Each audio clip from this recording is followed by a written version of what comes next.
So hello everyone, कैसे हैं आप सभी। स्वागत है आप सभी का आपके अपने यूट्यूब चैनल बीरे स्टडी पॉइंट पर। तो आज की इस वीडियो में हम बात करने वाले हैं हिस्ट्री ऑफ इंडिया 1550 से लेकर 1700 तक। यानी आज की इस वीडियो में हम भारत के इतिहास को समझेंगे। 1550 से लेकर जो 1700 तक का इतिहास है उसे समझेंगे। तो आज की ये वीडियो एनईपी के 4th सेमेस्टर के स्टूडेंट्स के लिए काफ़ी ज़्यादा इंपॉर्टेंट होने वाली है, क्योंकि आज की इस वीडियो में हम इस बुक के यूनिट फर्स्ट को कंप्लीट डिस्कस करने वाले हैं, जिसमें सबसे पहले हम देखेंगे अभी तक आपके एग्जाम में इस यूनिट से किस किस टाइप से क्वेश्चन पूछे गए हैं। इसके बाद हम बात करेंगे हमें अपने आंसर्स को एग्जाम में किस तरह से प्रेजेंट करना चाहिए सो दैट हम अच्छा स्कोर कर सके अपने एग्जाम में। तो बिना टाइम वेस्ट करते हुए बढ़ते हैं अपने वीडियो की तरफ। तो यूनिट फर्स्ट है जिसका नाम है मुगल साम्राज्य की स्थापना, विस्तार और सुदृढ़ीकरण। तो इस यूनिट के अंदर हमें ये जानने को मिलेगा कि किस तरीके से इंडिया में मुगल एम्पायर की स्थापना होती है और उसके बाद किस तरीके से मुगल एम्पायर अपना एक्सपेंशन करता है, इंडिया के अंदर अपना विस्तार करता है। तो जैसा कि आपको पता ही होगा कि इंडिया में बाबर के द्वारा मुगल एम्पायर की स्थापना की गई थी और उसके बाद उनके जितने भी उत्तराधिकारी थे जैसे अकबर, जहांगीर और शाहजहाँ के द्वारा मुगल एम्पायर का एक्सपेंशन किया गया था, विस्तार किया गया था। तो बेसिकली हमें इन्हीं सारी चीज़ों को इस यूनिट में समझना है। इसके अलावा हमें इस यूनिट के अंदर मुगल साम्राज्य की प्रशासनिक व्यवस्था को समझना है, जिसके अंदर हम दो व्यवस्था के बारे में बात करेंगे। पहली है मनसबदारी व्यवस्था और दूसरी है जागीरदारी व्यवस्था। बेसिकली हमें इन दोनों व्यवस्थाओं के बारे में समझना है और हम ये जानेंगे कि इन दोनों ही व्यवस्थाओं की क्या विशेषताएं थी, क्या खास बात थी। इसके अलावा इन दोनों ही व्यवस्थाओं के क्या फ़ायदे थे और क्या नुकसान है, इन्हें समझना है। तो अगर मैं शॉर्ट में बताऊं तो इस यूनिट के अंदर हम 16वीं शताब्दी से लेकर 7वीं शताब्दी तक के इतिहास को समझेंगे। अगर आसान शब्दों में समझाऊं तो इस यूनिट के अंदर हमें ये जानने को मिलेगा कि मुगलों ने भारत में अपनी राजशक्ति को कैसे मजबूत किया, यानी बाबर से लेकर औरंगजेब तक कैसे उन्होंने अपने साम्राज्य को फैलाया और जमाया। इन सभी चीज़ों को हमें समझना है इस यूनिट के अंदर। तो भी अगर आपको इस वीडियो के प्रॉपर आंसर वाले नोट्स चाहिए तो नोट्स का लिंक मैंने डिस्क्रिप्शन में डाल रखा है, आप वहां से नोट्स को डाउनलोड कर सकते हैं। नोट्स आपको हिंदी और इंग्लिश दोनों मीडियम में मिल जाएंगे। अगर आपको ये वीडियो अच्छी लग रही है तो आप इसे लाइक, शेयर और कमेंट ज़रूर करें, क्योंकि जब आप लाइक करते हो तो हमें मोटिवेशन मिलता है ऐसी और बहुत सी वीडियोज़ बनाने के लिए। और जब आप वीडियो को शेयर करते हो तो जैसा कि आपको पता ही होगा, नॉलेज बांटने से बढ़ती है।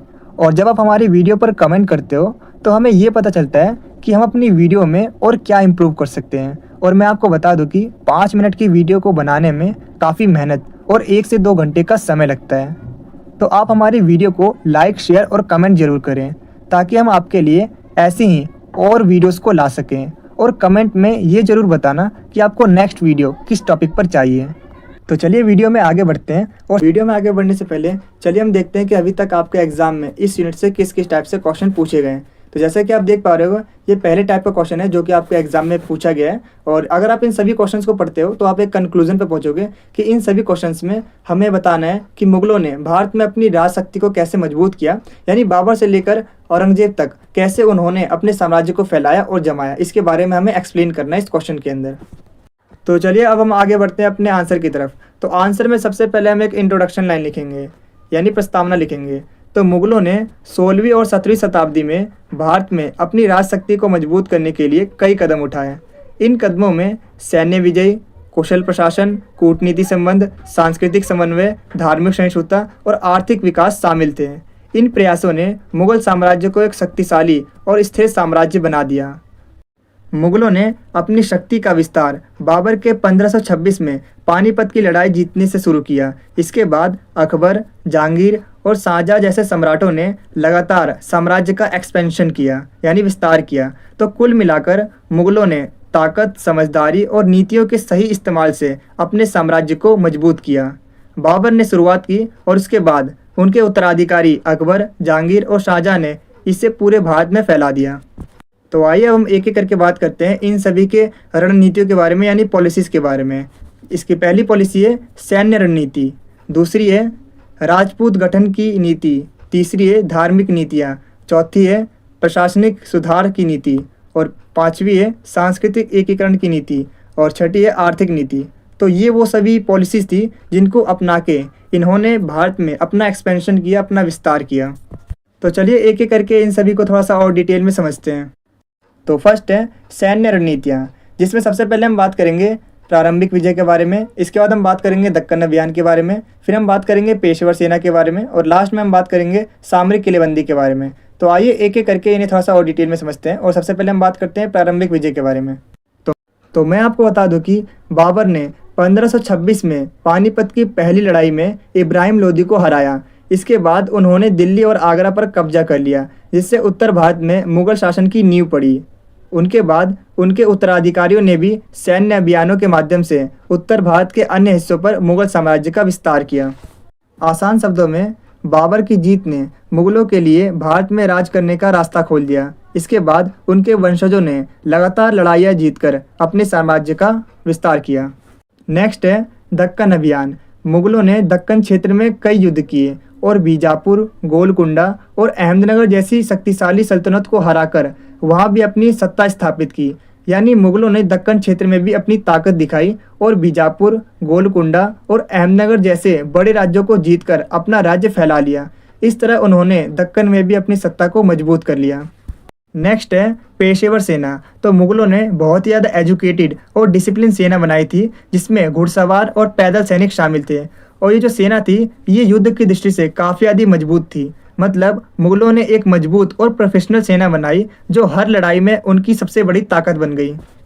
नेक्स्ट है सामरिक किलेबंदी। तो मुगलों ने अपने क्षेत्र की सुरक्षा, व्यापार मार्गों को नियंत्रित करने और बाहरी खतरों को रोकने के लिए प्रमुख किले और सैन्य चौकियों का निर्माण करवाया था। यानी मुगलों ने अपनी सुरक्षा और व्यापार को मजबूत करने के लिए कई किले और सैन्य चौकियां बनाई, जिससे उनका साम्राज्य और भी ज़्यादा ताकतवर हो गया। तो इसका सेकंड पॉइंट है राजपूत गठबंधन की नीति। अकबर और अन्य मुगल सम्राटों ने राजपूत राज्यों के साथ वैवाहिक और सैन्य गठबंधन किए। इसका उद्देश्य राजपूतों से सपोर्ट प्राप्त करना था। इसके अलावा मध्य भारत और राजस्थान में मुगल प्रभाव को बढ़ाना था। मतलब अकबर और मुगल सम्राटों ने राजपूतों से शादी और दोस्ती करके उनका सपोर्ट लिया और अपनी ताकत बढ़ाई। तो इसका थर्ड पॉइंट है धार्मिक नीतियाँ। अकबर ने अपनी सुलह-ए-कुल यानी सर्वसंभाव की नीति के तहत धार्मिक सहिष्णुता को बढ़ावा दिया। उन्होंने जजिया कर, जो कि हिंदू धर्म पर लगाए जाने वाला टैक्स था, उसको समाप्त कर दिया और विभिन्न धर्मों के विद्वानों को संरक्षण दिया। सुलह-ए-कुल की नीति का उद्देश्य सभी धर्मों को समान दर्जा देना था और समाज में शांति और सामंजस्य को बनाए रखना था।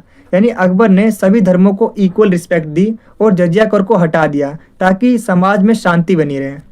इसका फोर्थ पॉइंट है प्रशासनिक सुधार की नीति, जिसमें सबसे पहले हम बात करेंगे केंद्रीकृत प्रशासन के बारे में। इसके बाद हम बात करेंगे मनसबदारी प्रणाली के बारे में। तो चलिए सबसे पहले हम समझते हैं केंद्रीकृत प्रशासन के बारे में। तो अकबर ने एक मजबूत केंद्रीकृत प्रशासन बनाया, जिसमें हर काम के लिए अलग अलग अधिकारी थे। जैसे राजस्व के लिए, न्याय के लिए और सेना के संचालन के लिए सबके लिए अलग अलग अधिकारियों को अपॉइंट किया गया था।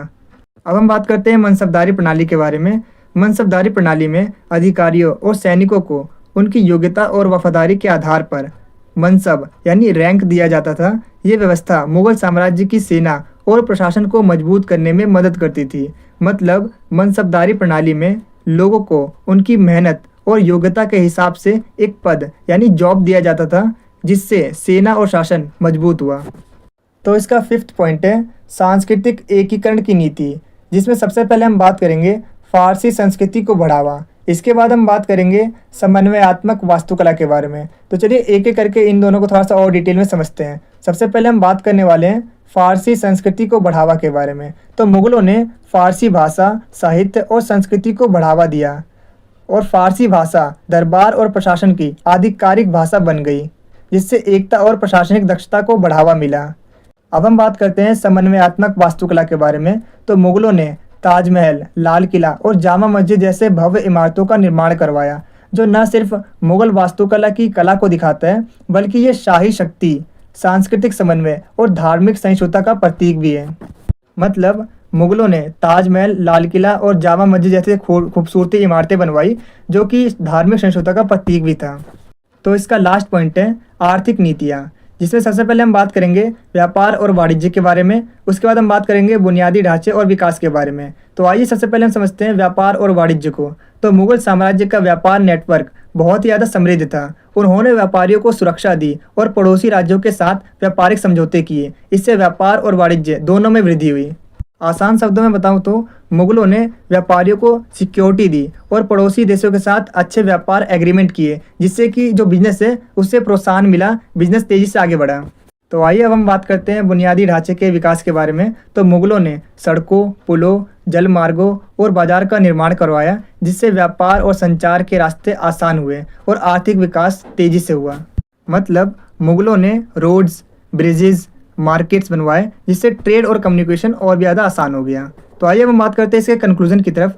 तो मुगलों ने अपनी ताकत, नीति और समझदारी से भारत में अपना साम्राज्य बढ़ाया और मजबूत किया। तो इस यूनिट से जो सेकंड टाइप का क्वेश्चन आपके एग्जाम में पूछे जाते हैं वो जागीरदारी प्रथा से पूछे जाते हैं। तो जैसा कि आप देख पा रहे हो, कुछ इस तरीके से आपके एग्जाम में जागीरदारी प्रणाली से क्वेश्चन पूछे जाते हैं। इसमें हमसे सवाल किया जाता है कि आखिर जागीरदारी प्रणाली होती क्या है, इसके बारे में बताइए, इसकी क्या विशेषता है, यानी इसकी क्या खास बातें हैं, इसके फ़ायदे और कमियों के बारे में बताइए। तो आइए अब हम समझते हैं कि आखिर ये जागीरदारी प्रथा थी क्या। तो इस व्यवस्था में जो सुल्तान था वो अपने सैनिकों को, अपने अधिकारियों को पैसा नहीं देता था, बल्कि पैसे के बजाय एक ज़मीन का टुकड़ा दिया जाता था, जिसे जागीर कहते थे। यानी एक एरिया दे दिया जाता था और कहते थे कि इस एरिया के मालिक अब तुम हो, और अब उस अधिकारी को उस एरिया से टैक्स कलेक्ट करना होता था। तो अधिकारी उस टैक्स का कुछ पार्ट अपने पास रखते थे, जिससे कि वो सोल्जर्स को सैलरी दे सके। इसके अलावा उस एरिया के डेवलपमेंट में खर्च करना होता था, और बाकी जो पार्ट बच जाता था वो सरकारी खजाने में जमा करना होता था। तो इसे ही कहते हैं जागीरदारी प्रथा। और इस प्रथा में सैनिकों को, यानी जो अधिकारी होते थे, उन्हें जागीर दी जाती थी, यानी ज़मीन दिया जाता था। इसीलिए उन अधिकारी को जागीरदार कहा जाता था। तो आई होप आपको ये समझ में आ गया होगा कि आखिर जागीरदारी प्रणाली होती क्या है। तो आइए अब हम आगे बढ़ते हैं अपने आंसर की तरफ कि हमें अपने आंसर को कैसे प्रेजेंट करना है एग्जाम में। तो अपने आंसर में सबसे पहले हम इंट्रोडक्शन लाइन लिखेंगे, जिसमें हम बताएंगे कि जागीरदारी प्रणाली मुगल काल की एक महत्वपूर्ण प्रशासनिक व्यवस्था थी। जागीर का अर्थ था जमीन का एक टुकड़ा। इस प्रणाली के तहत शासक अपने अधिकारियों या सैनिकों को जागीर यानी जमीन देते थे, और इन अधिकारियों को जागीरदार कहा जाता था।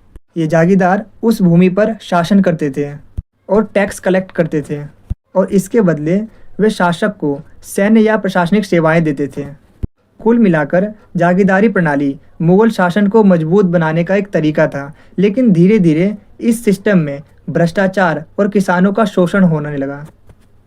तो आइए अब हम बात करते हैं जागीरदारी प्रणाली के ऑब्जेक्टिव के बारे में, यानी किस रीज़न की वजह से इस सिस्टम को अपनाया गया था। तो इसका पहला रीज़न है दूरस्थ क्षेत्रों से भी भू राजस्व प्राप्त करना। इसका दूसरा रीज़न है दूरस्थ क्षेत्रों पर भी प्रभावी नियंत्रण स्थापित करना। और इसका तीसरा रीज़न है मुगल साम्राज्य की आर्थिक और सैनिक व्यवस्था को मजबूत करना। इस व्यवस्था का मकसद था दूर दराज के इलाकों से भी टैक्स वसूलना, दूर दराज के इलाकों पर मजबूत पकड़ बनाना और पूरे मुगल साम्राज्य की आर्थिक और सैनिक ताकत को बढ़ाना। तो आइए अब हम बात करते हैं जागीरदारी प्रणाली की विशेषताओं के बारे में। तो इसकी पहली विशेषता है भूमि का विभाजन। इसकी दूसरी विशेषता है राजस्व संग्रहण। इसकी तीसरी विशेषता है अस्थायी अधिकार। इसकी चौथी विशेषता है कृषि आधारित व्यवस्था, और इसकी पांचवी विशेषता है भ्रष्टाचार और शोषण। तो चलिए एक एक करके इन सभी को थोड़ा सा और डिटेल में समझते हैं। तो इसकी पहली विशेषता है भूमि का विभाजन। तो जैसा कि मैंने आपको बताया था, जागीरदारी प्रणाली में शासक अपने अधिकारियों या सैनिकों को जागीर यानी जमीन देते थे। इन अधिकारियों को जागीरदार कहा जाता था, और ये अधिकारी उस भूमि पर शासन करते थे और वहाँ से टैक्स कलेक्ट करने का काम करते थे। इसकी दूसरी विशेषता है राजस्व संग्रहण। तो इस सिस्टम में जागीरदारों का जो मेन वर्क था वो भूमि से टैक्स कलेक्ट करना था, और इस टैक्स का कुछ हिस्सा जागीरदार अपने पास रखते थे और बाकी को शासक को भेज दिया जाता था। इसकी तीसरी विशेषता है अस्थायी अधिकार। तो मैं आपको बता दूं कि जागीरदार जमीन के मालिक नहीं होते थे। जागीरदारों को सिर्फ उस भूमि से टैक्स कलेक्ट करने का राइट था, लेकिन भूमि का जो असली स्वामी था वो शासक ही था, यानी सुल्तान ही था। तो मैं आपको बता दूं कि जिस तरीके से दिल्ली सल्तनत के टाइम पर एकता प्रणाली थी, ठीक इसी तरीके से मुगलों के टाइम पर जागीरदारी और मनसबदारी प्रणाली थी। मतलब जागीरदार ज़मीन के मालिक नहीं थे, बस वो टैक्स कलेक्ट करने का काम करते थे, लेकिन जो असली मालिक था वो राजा ही था। इसकी चौथी विशेषता है कृषि पर आधारित व्यवस्था।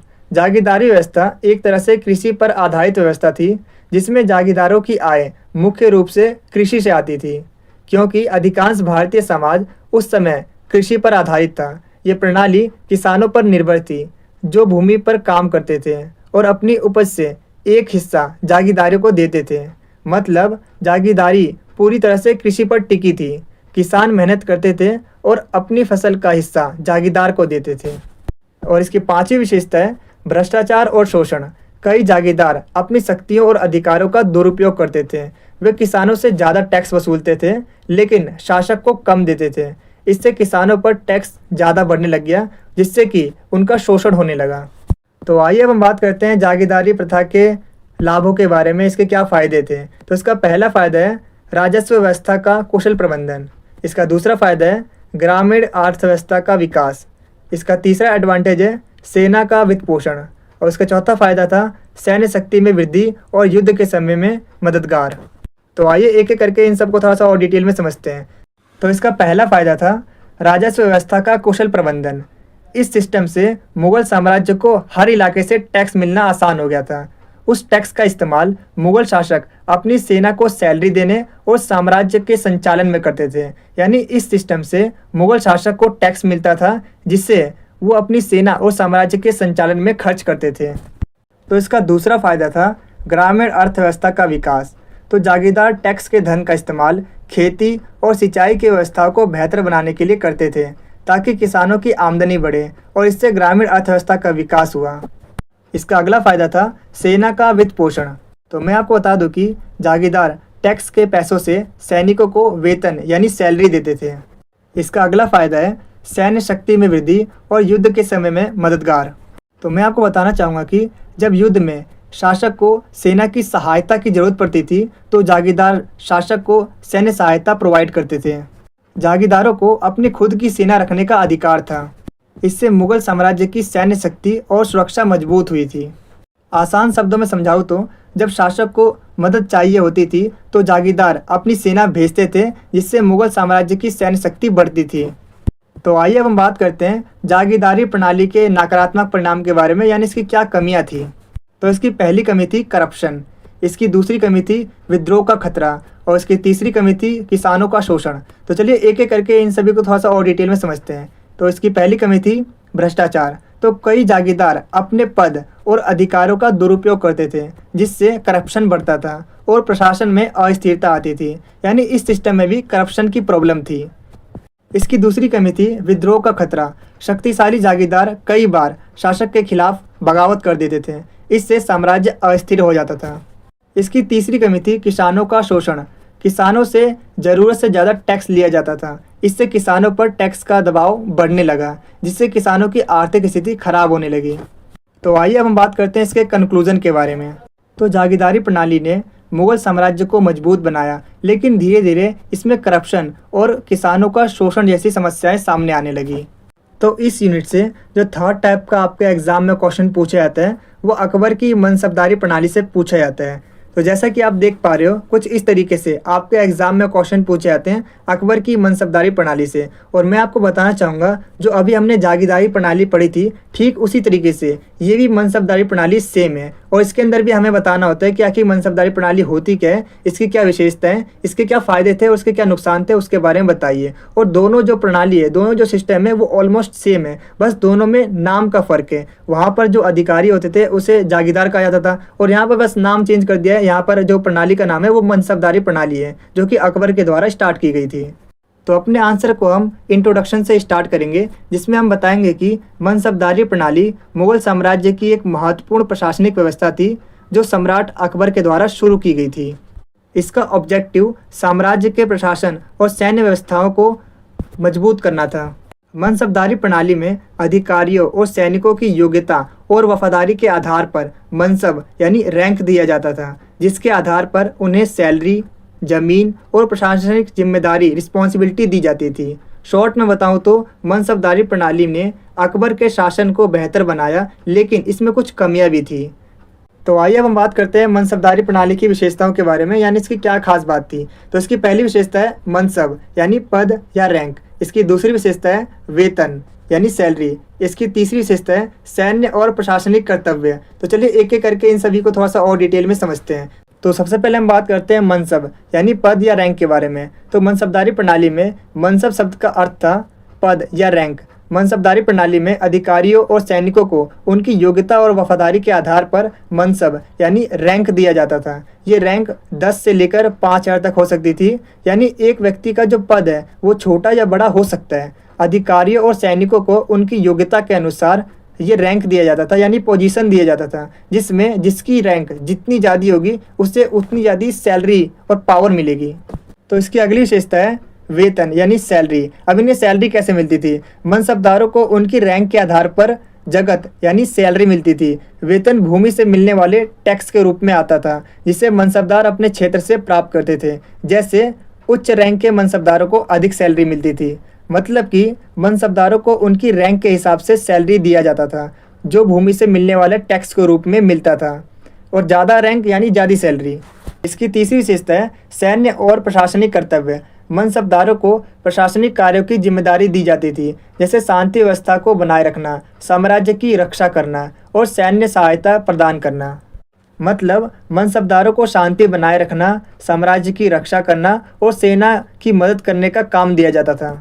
तो आइए अब हम बात करते हैं मनसबदारी प्रणाली के क्या क्या फ़ायदे थे, इसके लाभों के बारे में बात करते हैं। तो इसका पहला फ़ायदा था प्रशासन और सैन्य व्यवस्था में सुधार। इसका दूसरा फ़ायदा था सैन्य बल में वृद्धि। इसका तीसरा फ़ायदा था स्थानीय प्रशासन में मदद। और इसका चौथा सबसे बड़ा फ़ायदा था राजस्व संग्रहण में सुधार। तो आइए एक एक करके इन सभी को थोड़ा सा और डिटेल में समझते हैं। तो सबसे पहले हम बात करने वाले हैं प्रशासन और सैन्य व्यवस्था में सुधार के बारे में। तो मनसबदारी प्रणाली ने मुगल साम्राज्य के प्रशासन और सैन्य व्यवस्था को सुव्यवस्थित और मजबूत किया।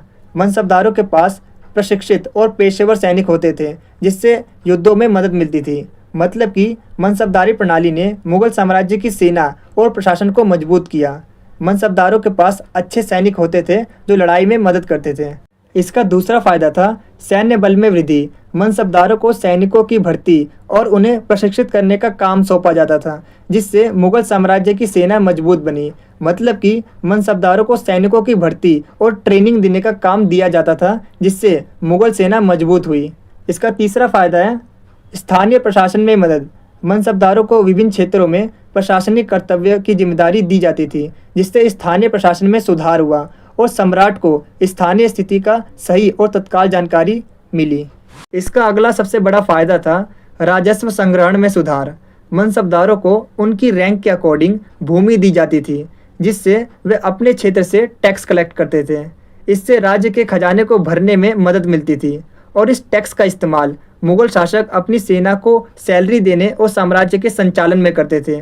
मतलब कि मनसबदारों को ज़मीन मिलती थी, जिससे कि वो टैक्स कलेक्ट करते थे और ये जो पैसा था वो खजाने में जाता था और सेना को सैलरी देने में इसका यूज़ किया जाता था। आइए अब हम बात करते हैं मनसबदारी प्रणाली की सीमाओं के बारे में, यानी इसमें क्या कमियां थी। तो इसकी पहली कमी है सामाजिक आर्थिक असमानता बढ़ी। इसकी दूसरी कमी थी भ्रष्टाचार बढ़ा। इसकी तीसरी कमी थी विरोध का खतरा बढ़ा। इसकी चौथी कमी थी किसानों का शोषण हुआ। तो आइए एक एक करके इन सभी की कमियों को थोड़ा सा और डिटेल में समझते हैं। तो इस सिस्टम की पहली कमी थी सामाजिक आर्थिक असमानता बढ़ी। रैंक के आधार पर मनसबदारों की नियुक्ति की वजह से मनसबदारों के बीच सामाजिक आर्थिक असमानता बढ़ने लगी। उच्च रैंक के मनसबदारों के पास अधिक पावर और संपत्ति होती थी, जबकि निम्न रैंक के मनसबदारों के पास उतनी पावर नहीं होती थी और वो कमज़ोर होते थे। मतलब कि मनसबदारों की रैंक की वजह से असमानता बढ़ी। ऊंचे रैंक वाले ज़्यादा ताकतवर और संपत्ति रखते थे, जबकि नीचे रैंक वाले कमज़ोर होते थे। इसकी दूसरी सबसे बड़ी कमी थी करप्शन। कई मनसबदार अपने पद और अधिकारों का दुरुपयोग करते थे, जिससे करप्शन बढ़ता था और प्रशासन में अस्थिरता आती थी। मतलब इस सिस्टम में भी करप्शन बढ़ता जा रहा था। इसकी अगली कमी थी विद्रोह का खतरा बढ़ा। शक्तिशाली मनसबदार कई बार शासक के खिलाफ बगावत कर देते थे, इससे साम्राज्य में अस्थिरता आती थी। इसकी अगली कमी है किसानों का शोषण हुआ। किसानों से ज़रूरत से ज़्यादा टैक्स लिया गया। इससे किसानों पर टैक्स का बोझ बढ़ता चला गया, जिससे किसानों की आर्थिक स्थिति खराब हो गई। तो आइए हम बात करते हैं इसके कंक्लूजन के बारे में। तो मनसबदारी प्रणाली ने मुगल साम्राज्य को मजबूत किया, लेकिन इससे असमानता, भ्रष्टाचार और किसानों का शोषण भी हुआ। अगर आपको इस वीडियो के प्रॉपर आंसर वाले नोट्स चाहिए तो नोट्स का लिंक मैंने डिस्क्रिप्शन में डाल रखा है, आप वहां से नोट्स को डाउनलोड कर सकते हैं। नोट्स आपको हिंदी और इंग्लिश दोनों मीडियम में मिल जाएंगे। अगर आपको ये वीडियो अच्छी लग रही है तो आप इसे लाइक, शेयर और कमेंट ज़रूर करें, क्योंकि जब आप लाइक करते हो तो हमें मोटिवेशन मिलता है ऐसी और बहुत सी वीडियोस बनाने के लिए। और जब आप वीडियो को शेयर करते हो तो जैसे कि आपको पता ही होगा, नॉलेज बांटने से बढ़ती है। और जब आप हमारी वीडियो पर कमेंट करते हो तो हमें ये पता चलता है कि हम अपनी वीडियो में और क्या इम्प्रूव कर सकते हैं। और मैं आपको बता दूं कि 5 मिनट की वीडियो को बनाने में काफ़ी मेहनत और 1 से 2 घंटे का समय लगता है। तो आप हमारी वीडियो को लाइक, शेयर और कमेंट ज़रूर करें ताकि हम आपके लिए ऐसी ही और वीडियोस को ला सकें। और कमेंट में ये ज़रूर बताना कि आपको नेक्स्ट वीडियो किस टॉपिक पर चाहिए। तो चलिए वीडियो में आगे बढ़ते हैं और यूनिट सेकंड को कंप्लीट डिस्कस करने वाले हैं, जिसमें सबसे पहले हम ये देखेंगे अभी तक आपके एग्ज़ाम में इस यूनिट से किस किस टाइप से क्वेश्चन पूछे गए हैं। इसके बाद हम बात करेंगे हमें अपने आंसर्स को एग्ज़ाम में किस तरह से प्रेजेंट करना चाहिए सो दैट हम अच्छा स्कोर कर सकें अपने एग्ज़ाम में। तो बिना टाइम वेस्ट करते हुए बढ़ते हैं अपने वीडियो की तरफ। तो यूनिट सेकंड है, इसका नाम है अकबर से औरंगजेब तक, राजपूत शाही विचारधारा और धार्मिक नीति। तो इस पूरी यूनिट के अंदर बेसिकली हमें अकबर और औरंगजेब की राजपूत की शाही विचारधारा को समझना है। इसके अलावा अकबर और औरंगजेब की धार्मिक नीति क्या थी उनको समझना है।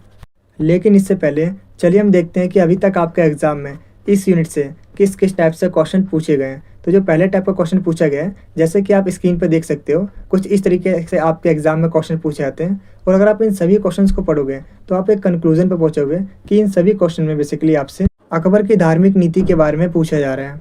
तो आइए अब हम आगे बढ़ते हैं अपने आंसर की तरफ।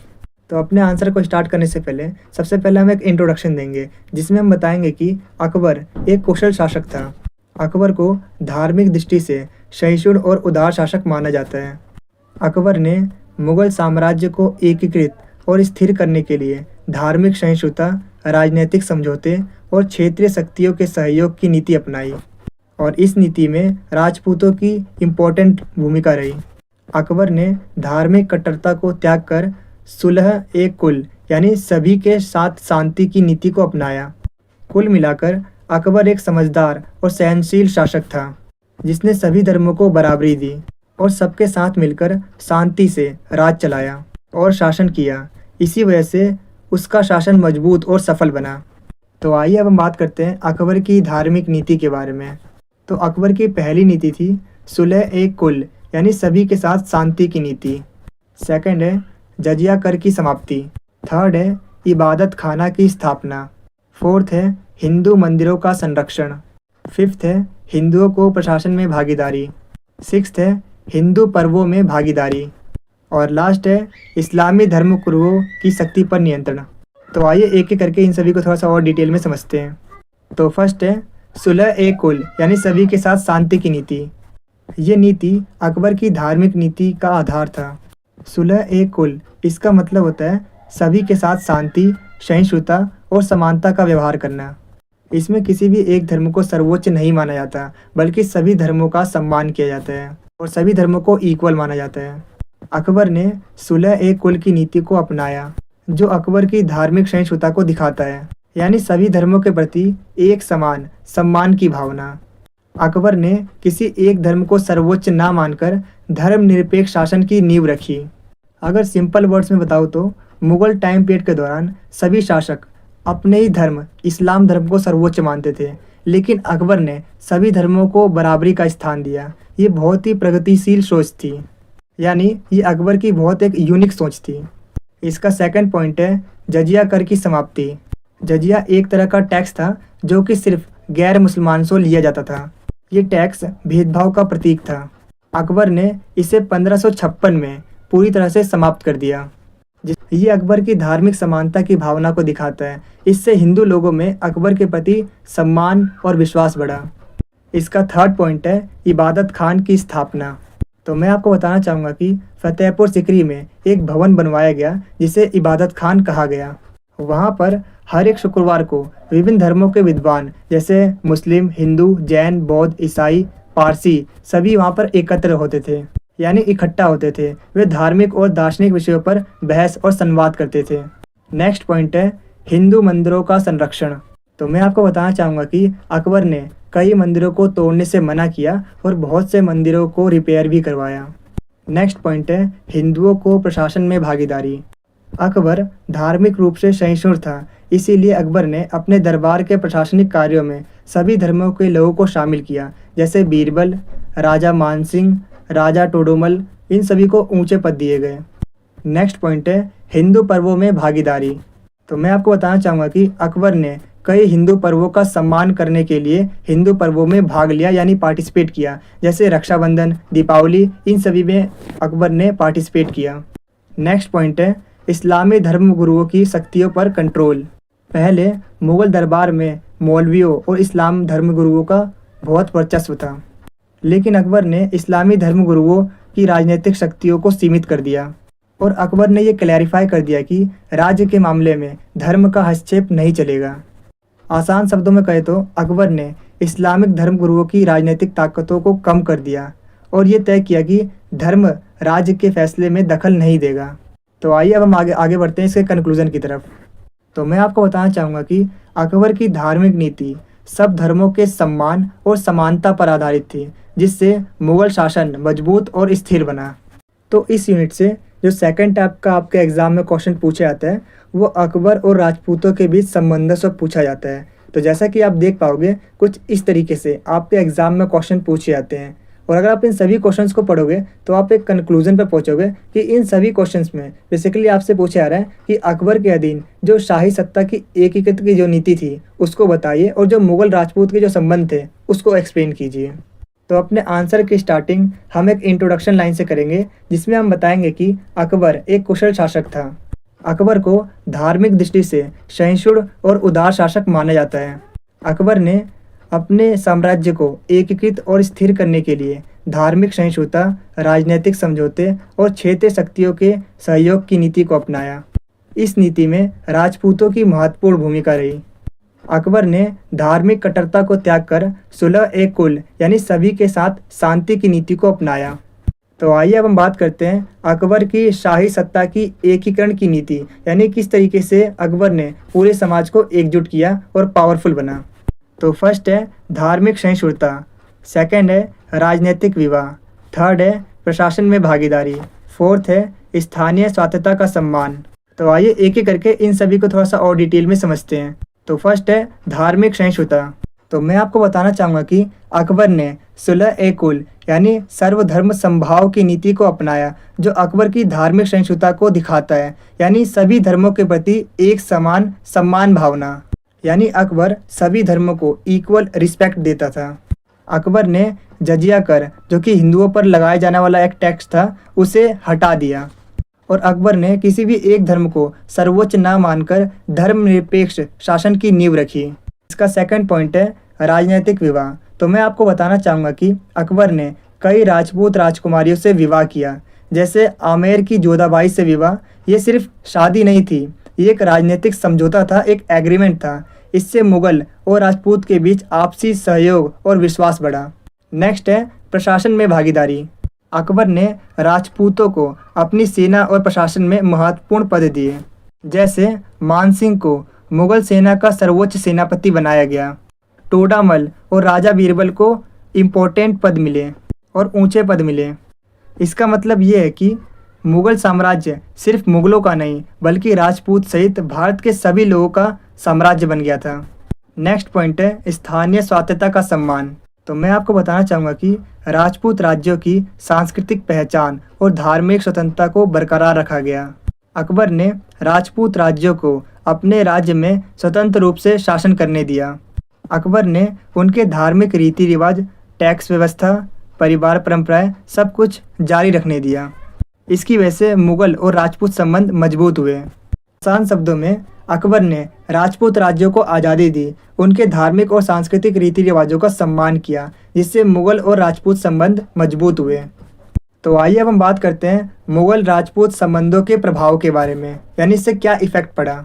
तो फर्स्ट पॉइंट है राजपूतों का सहयोग प्राप्त हुआ, सेकंड पॉइंट है राजपूत राज्यों में स्थायित्व, थर्ड पॉइंट है मुगल साम्राज्य का विस्तार। तो आइए एक एक करके इन सभी को थोड़ा सा और डिटेल में समझते हैं। तो फर्स्ट पॉइंट है राजपूतों का सहयोग प्राप्त हुआ। अकबर ने राणा उदय सिंह जैसे अधिकांश राजपूत शासकों को अपने पक्ष में कर लिया।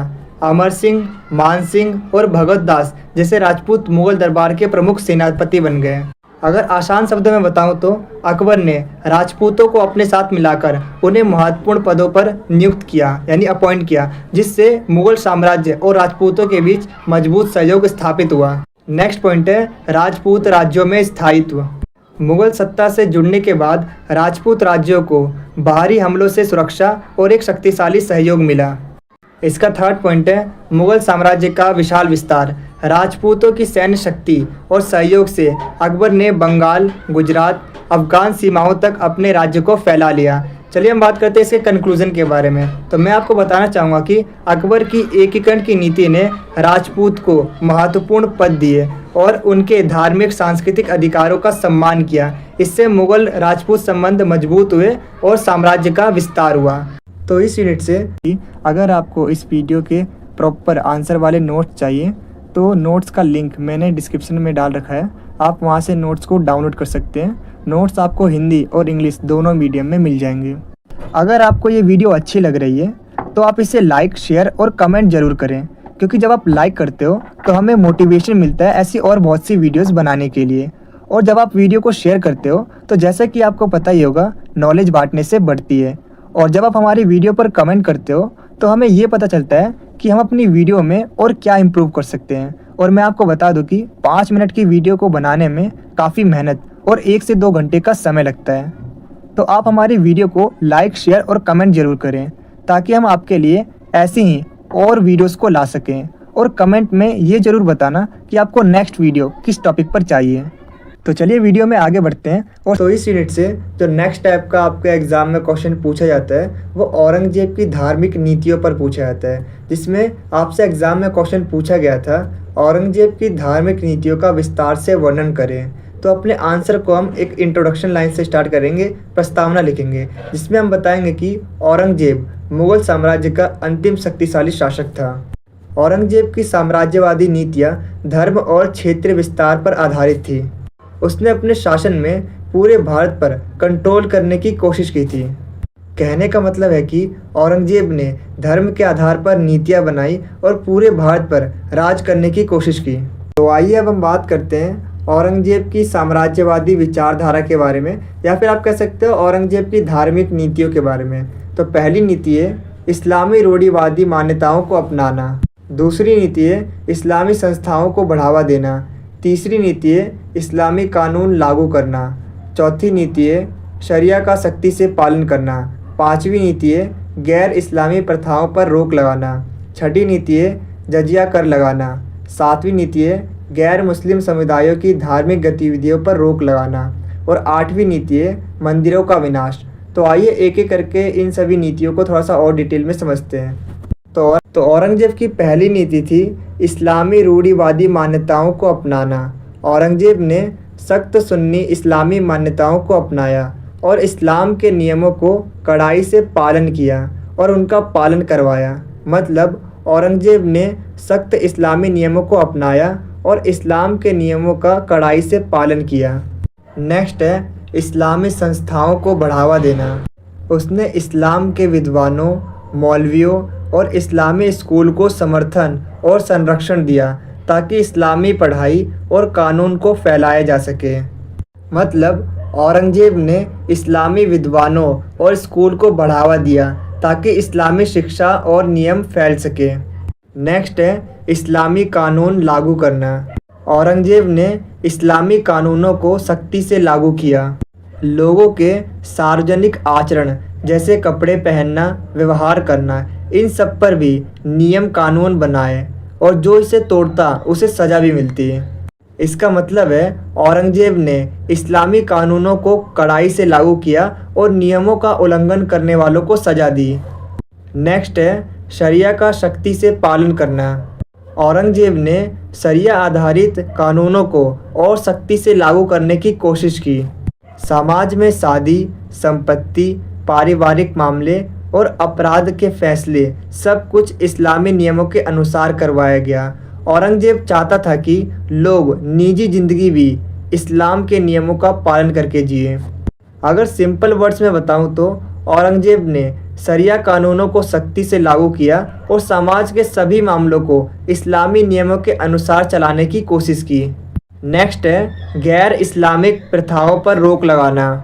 जो प्रथाएं इस्लाम से मेल नहीं खाती थी उन प्रथाओं पर औरंगजेब ने रोक लगा दी, क्योंकि औरंगजेब को लगता था कि समाज में कुछ ऐसी प्रथाएं चल रही है जो इस्लाम के सच्चे नियमों के खिलाफ हैं, इसीलिए औरंगजेब ने उन प्रथाओं पर रोक लगा दी। उदाहरण के लिए औरंगजेब ने हिंदू, सिख और दूसरे समुदायों के बड़े बड़े त्योहारों जैसे होली, दिवाली आदि पर रोक लगा दी, क्योंकि औरंगजेब का मानना था कि बड़े सार्वजनिक उत्सव जिसमें भीड़भाड़ होती है और धूमधाम होती है इस्लामिक सोच से मेल नहीं खाते। इसीलिए उसने इन बड़े त्योहारों और सार्वजनिक जुलूसों पर पाबंदी लगा दी। अगर सिंपल वर्ड्स में बताऊं तो औरंगजेब ने इस्लाम से मेल नहीं खाने वाली प्रथाओं पर रोक लगा दी।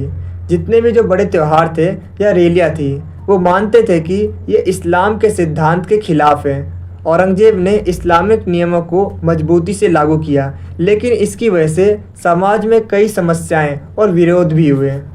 नेक्स्ट है जजिया कर लगाना।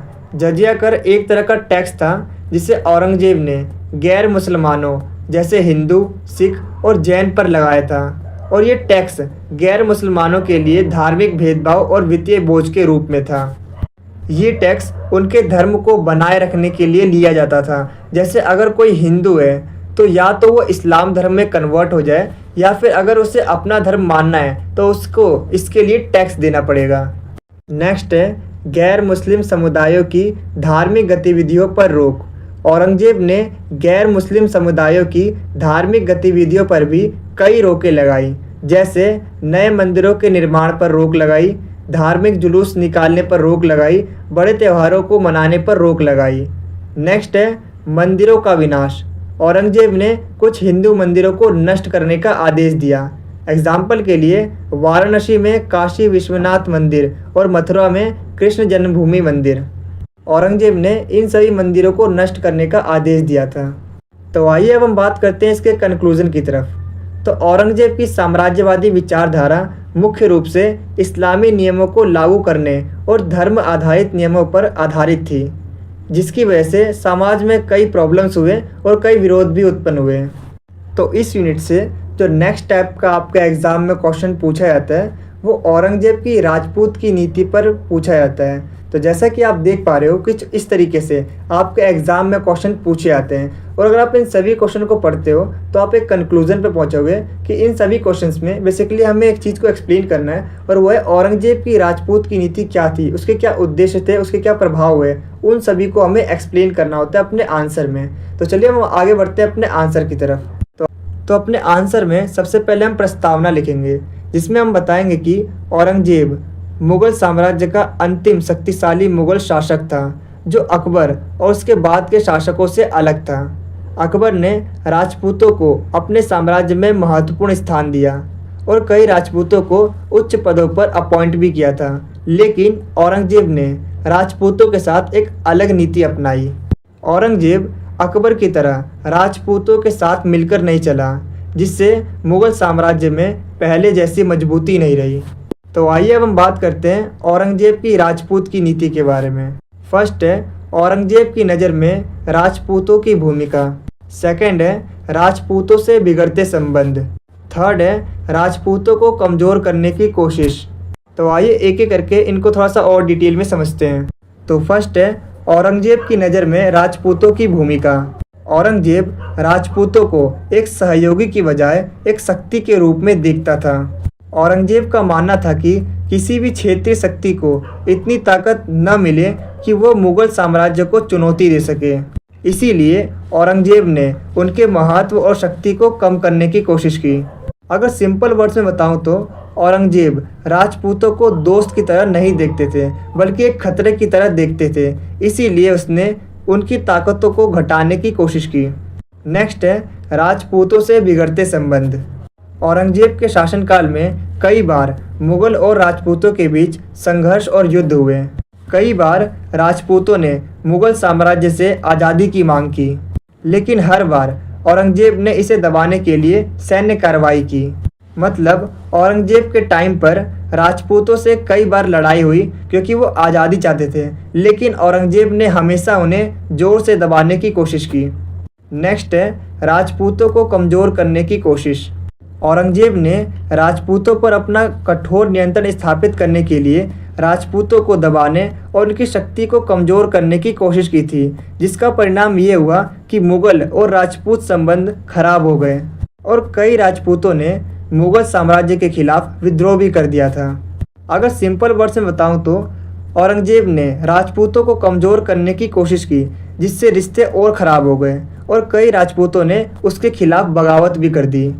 तो चलिए अब हम बात करते हैं राजपूत नीति के प्रभाव के बारे में, यानी इसका क्या इफ़ेक्ट हुआ।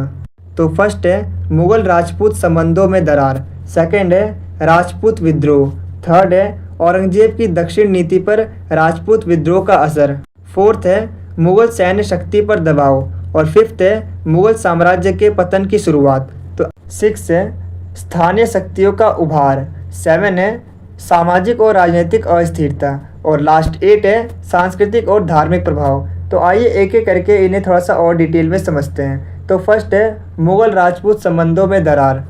अकबर, जहांगीर और शाहजहाँ के टाइम में राजपूतों और मुग़ल के बीच सहयोग की परंपरा थी, जिसे औरंगजेब की कठोर नीति ने तोड़ दिया।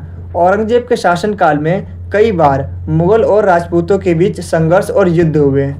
मतलब अकबर से शाहजहाँ तक मुग़ल राजपूत में अच्छा संबंध था, लेकिन औरंगजेब की सख्त नीतियों ने इस रिश्ते को तोड़ दिया और कई लड़ाइयाँ भी हुई। नेक्स्ट है राजपूत विद्रोह। औरंगजेब के शासनकाल में मारवाड़ के राजा अजीत सिंह और मेवाड़ के राजा राणा राज सिंह ने मुग़ल साम्राज्य के खिलाफ विद्रोह कर दिया था। मुग़ल राजपूत के बीच विद्रोह और युद्ध से मुग़ल साम्राज्य की शक्ति और संसाधनों पर भारी दबाव पड़ा। मतलब औरंगजेब के समय में अजीत सिंह और राणा राज सिंह ने मुग़ल साम्राज्य के खिलाफ विद्रोह किया, जिससे मुग़ल साम्राज्य पर दबाव पड़ा। नेक्स्ट है औरंगजेब की दक्षिण नीति पर राजपूत विद्रोह का असर।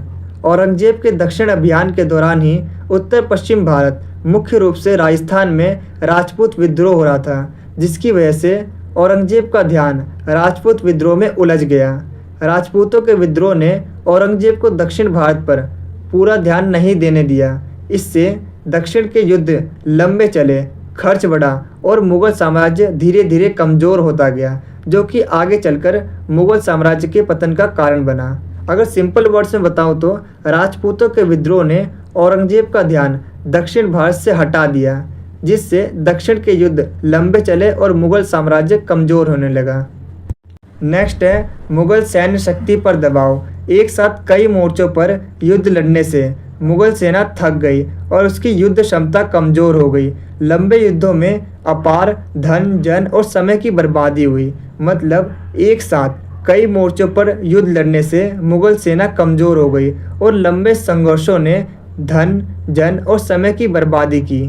नेक्स्ट है मुग़ल साम्राज्य के पतन की शुरुआत। औरंगजेब की कट्टर नीतियों और राजपूत के साथ टकराव ने मुग़ल साम्राज्य को कमज़ोर कर दिया, जिसके बाद 1707 में औरंगजेब की मृत्यु के बाद उत्तराधिकारी इस बिखराव को रोक नहीं सके, जिसकी वजह से मुग़ल साम्राज्य का पतन तेज़ी से होने लगा।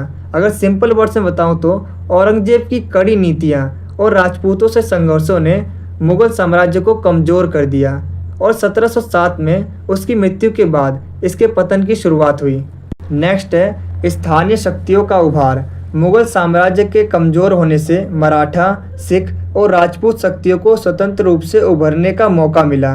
भारत में एक केंद्रीकृत सत्ता के स्थान पर क्षेत्रीय शक्तियाँ प्रभावी बनने लगी। मतलब मुग़ल साम्राज्य के कमज़ोर होने से मराठा, सिख और राजपूत शक्तियाँ उभरी और क्षेत्रीय शक्तियाँ प्रमुख बन गई। नेक्स्ट है सामाजिक और राजनीतिक अस्थिरता।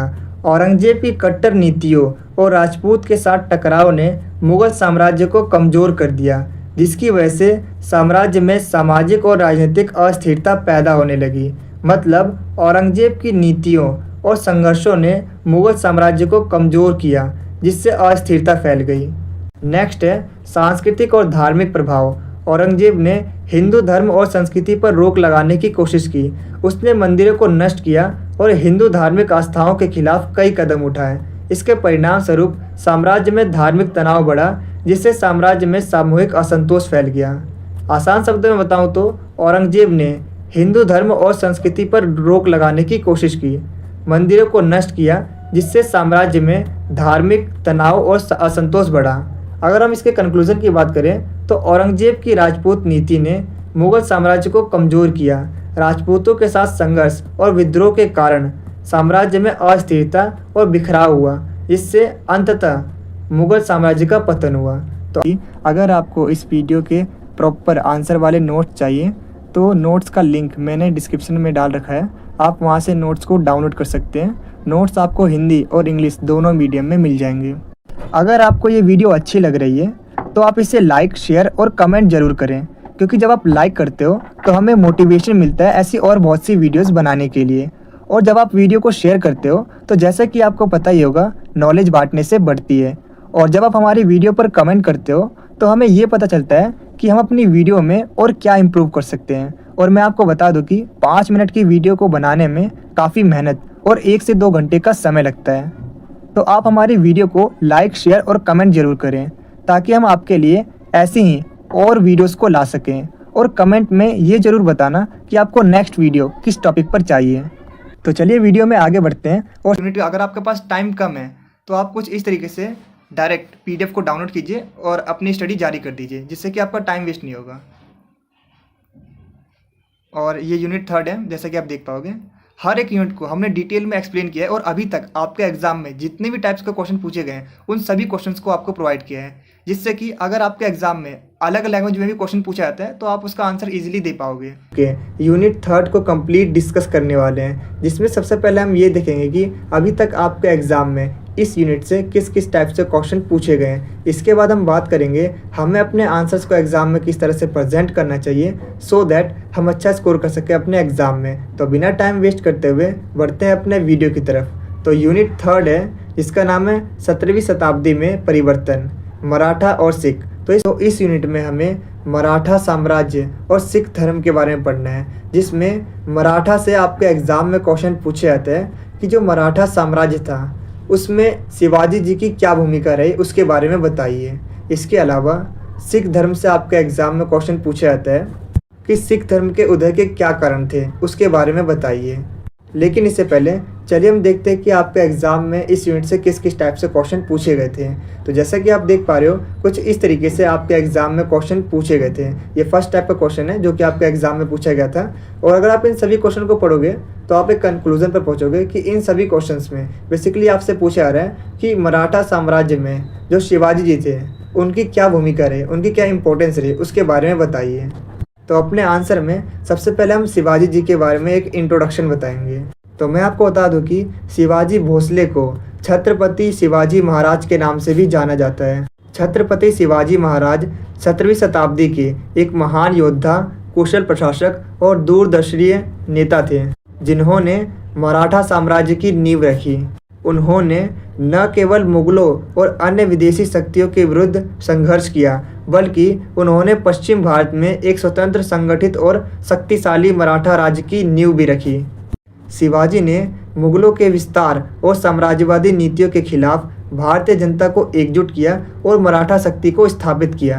अगर मैं सिंपल वर्ड्स में बताऊं तो छत्रपति शिवाजी महाराज एक साहसी और बुद्धिमानी राजा थे, जिन्होंने मराठा साम्राज्य की स्थापना की और देश की रक्षा के लिए वीरता से संघर्ष किया। तो आइए अब हम बात करते हैं शिवाजी महाराज की विचारधारा के बारे में। तो फर्स्ट है हिंदवी स्वराज, सेकंड है धार्मिक सहिष्णुता, थर्ड है धर्म और शासन। तो आइए एक एक करके इन्हें थोड़ा सा और डिटेल में समझते हैं। सबसे पहले हम बात करने वाले हैं हिंदवी स्वराज के बारे में। शिवाजी की विचारधारा हिंदवी स्वराज की अवधारणा पर आधारित थी, यानी एक ऐसा शासन जो स्वशासन, क्षेत्रीय स्वायत्तता और हिंदू सिद्धांतों और मूल्यों पर आधारित हो। शिवाजी ने स्वशासन, विकेंद्रीकृत प्रशासन, सामाजिक समानता और धार्मिक स्वतंत्रता की दिशा में कई कदम उठाए, जो उस समय के अन्य शासकों से बिल्कुल अलग थे। अगर आसान शब्दों में समझाऊं, शिवाजी का हिंदी स्वराज का सपना ऐसा राज था जहां लोग खुद का शासन करें, सबको बराबरी मिले और सभी धर्मों का सम्मान हो। नेक्स्ट पॉइंट है धार्मिक सहिष्णुता। एक कट्टर हिंदू होने के बावजूद शिवाजी ने धार्मिक सहिष्णुता की नीति को अपनाया। उन्होंने अपने राज्यों में मुसलमानों, ईसाइयों और अन्य धार्मिक समुदायों को सुरक्षा और सम्मान दिया। मतलब शिवाजी खुद हिंदू थे, लेकिन उन्होंने हर धर्म को बराबर माना। उन्होंने मुसलमानों और ईसाइयों को भी अपने राज्य में सुरक्षा और आदर दिया। नेक्स्ट पॉइंट है धर्म और शासन। तो मैं आपको बताना चाहूँगा कि शिवाजी ने अपने शासन में धार्मिकता, न्याय और नैतिक मूल्यों पर जोर दिया। उनका शासन निष्पक्ष था और उन्होंने भ्रष्टाचार और अन्याय को दंडित किया। शिवाजी ने अपनी प्रजा के अधिकारियों का सम्मान किया और उन्हें हर प्रकार की सुरक्षा दी। शिवाजी का शासन धर्म और इंसाफ पर टिका था। वो ईमानदारी से राज करते थे और गलत काम करने वालों को सजा देते थे। उन्होंने अपनी प्रजा की मदद की और उन्हें सुरक्षित रखा। तो आइए अब हम बात करते हैं मराठा आंदोलन में शिवाजी जी की क्या भूमिका रही। तो फर्स्ट है मराठा साम्राज्य की स्थापना, सेकंड है मुगलों के खिलाफ संघर्ष, थर्ड है दूरदर्शी नेतृत्व, फोर्थ है सैन्य रणनीति, फिफ्थ है हिंदू पुनरुत्थान, सिक्स्थ है कूटनीति कौशल। तो आइए एक एक करके इन सभी को थोड़ा सा और डिटेल में समझते हैं। तो फर्स्ट है मराठा साम्राज्य की स्थापना। तो मैं आपको बताना चाहूँगा कि शिवाजी का सबसे महत्वपूर्ण योगदान मराठा साम्राज्य की स्थापना था। शिवाजी ने कई क्षेत्रों को एकजुट किया और मराठा साम्राज्य की नींव रखी। नेक्स्ट है मुगलों के खिलाफ संघर्ष।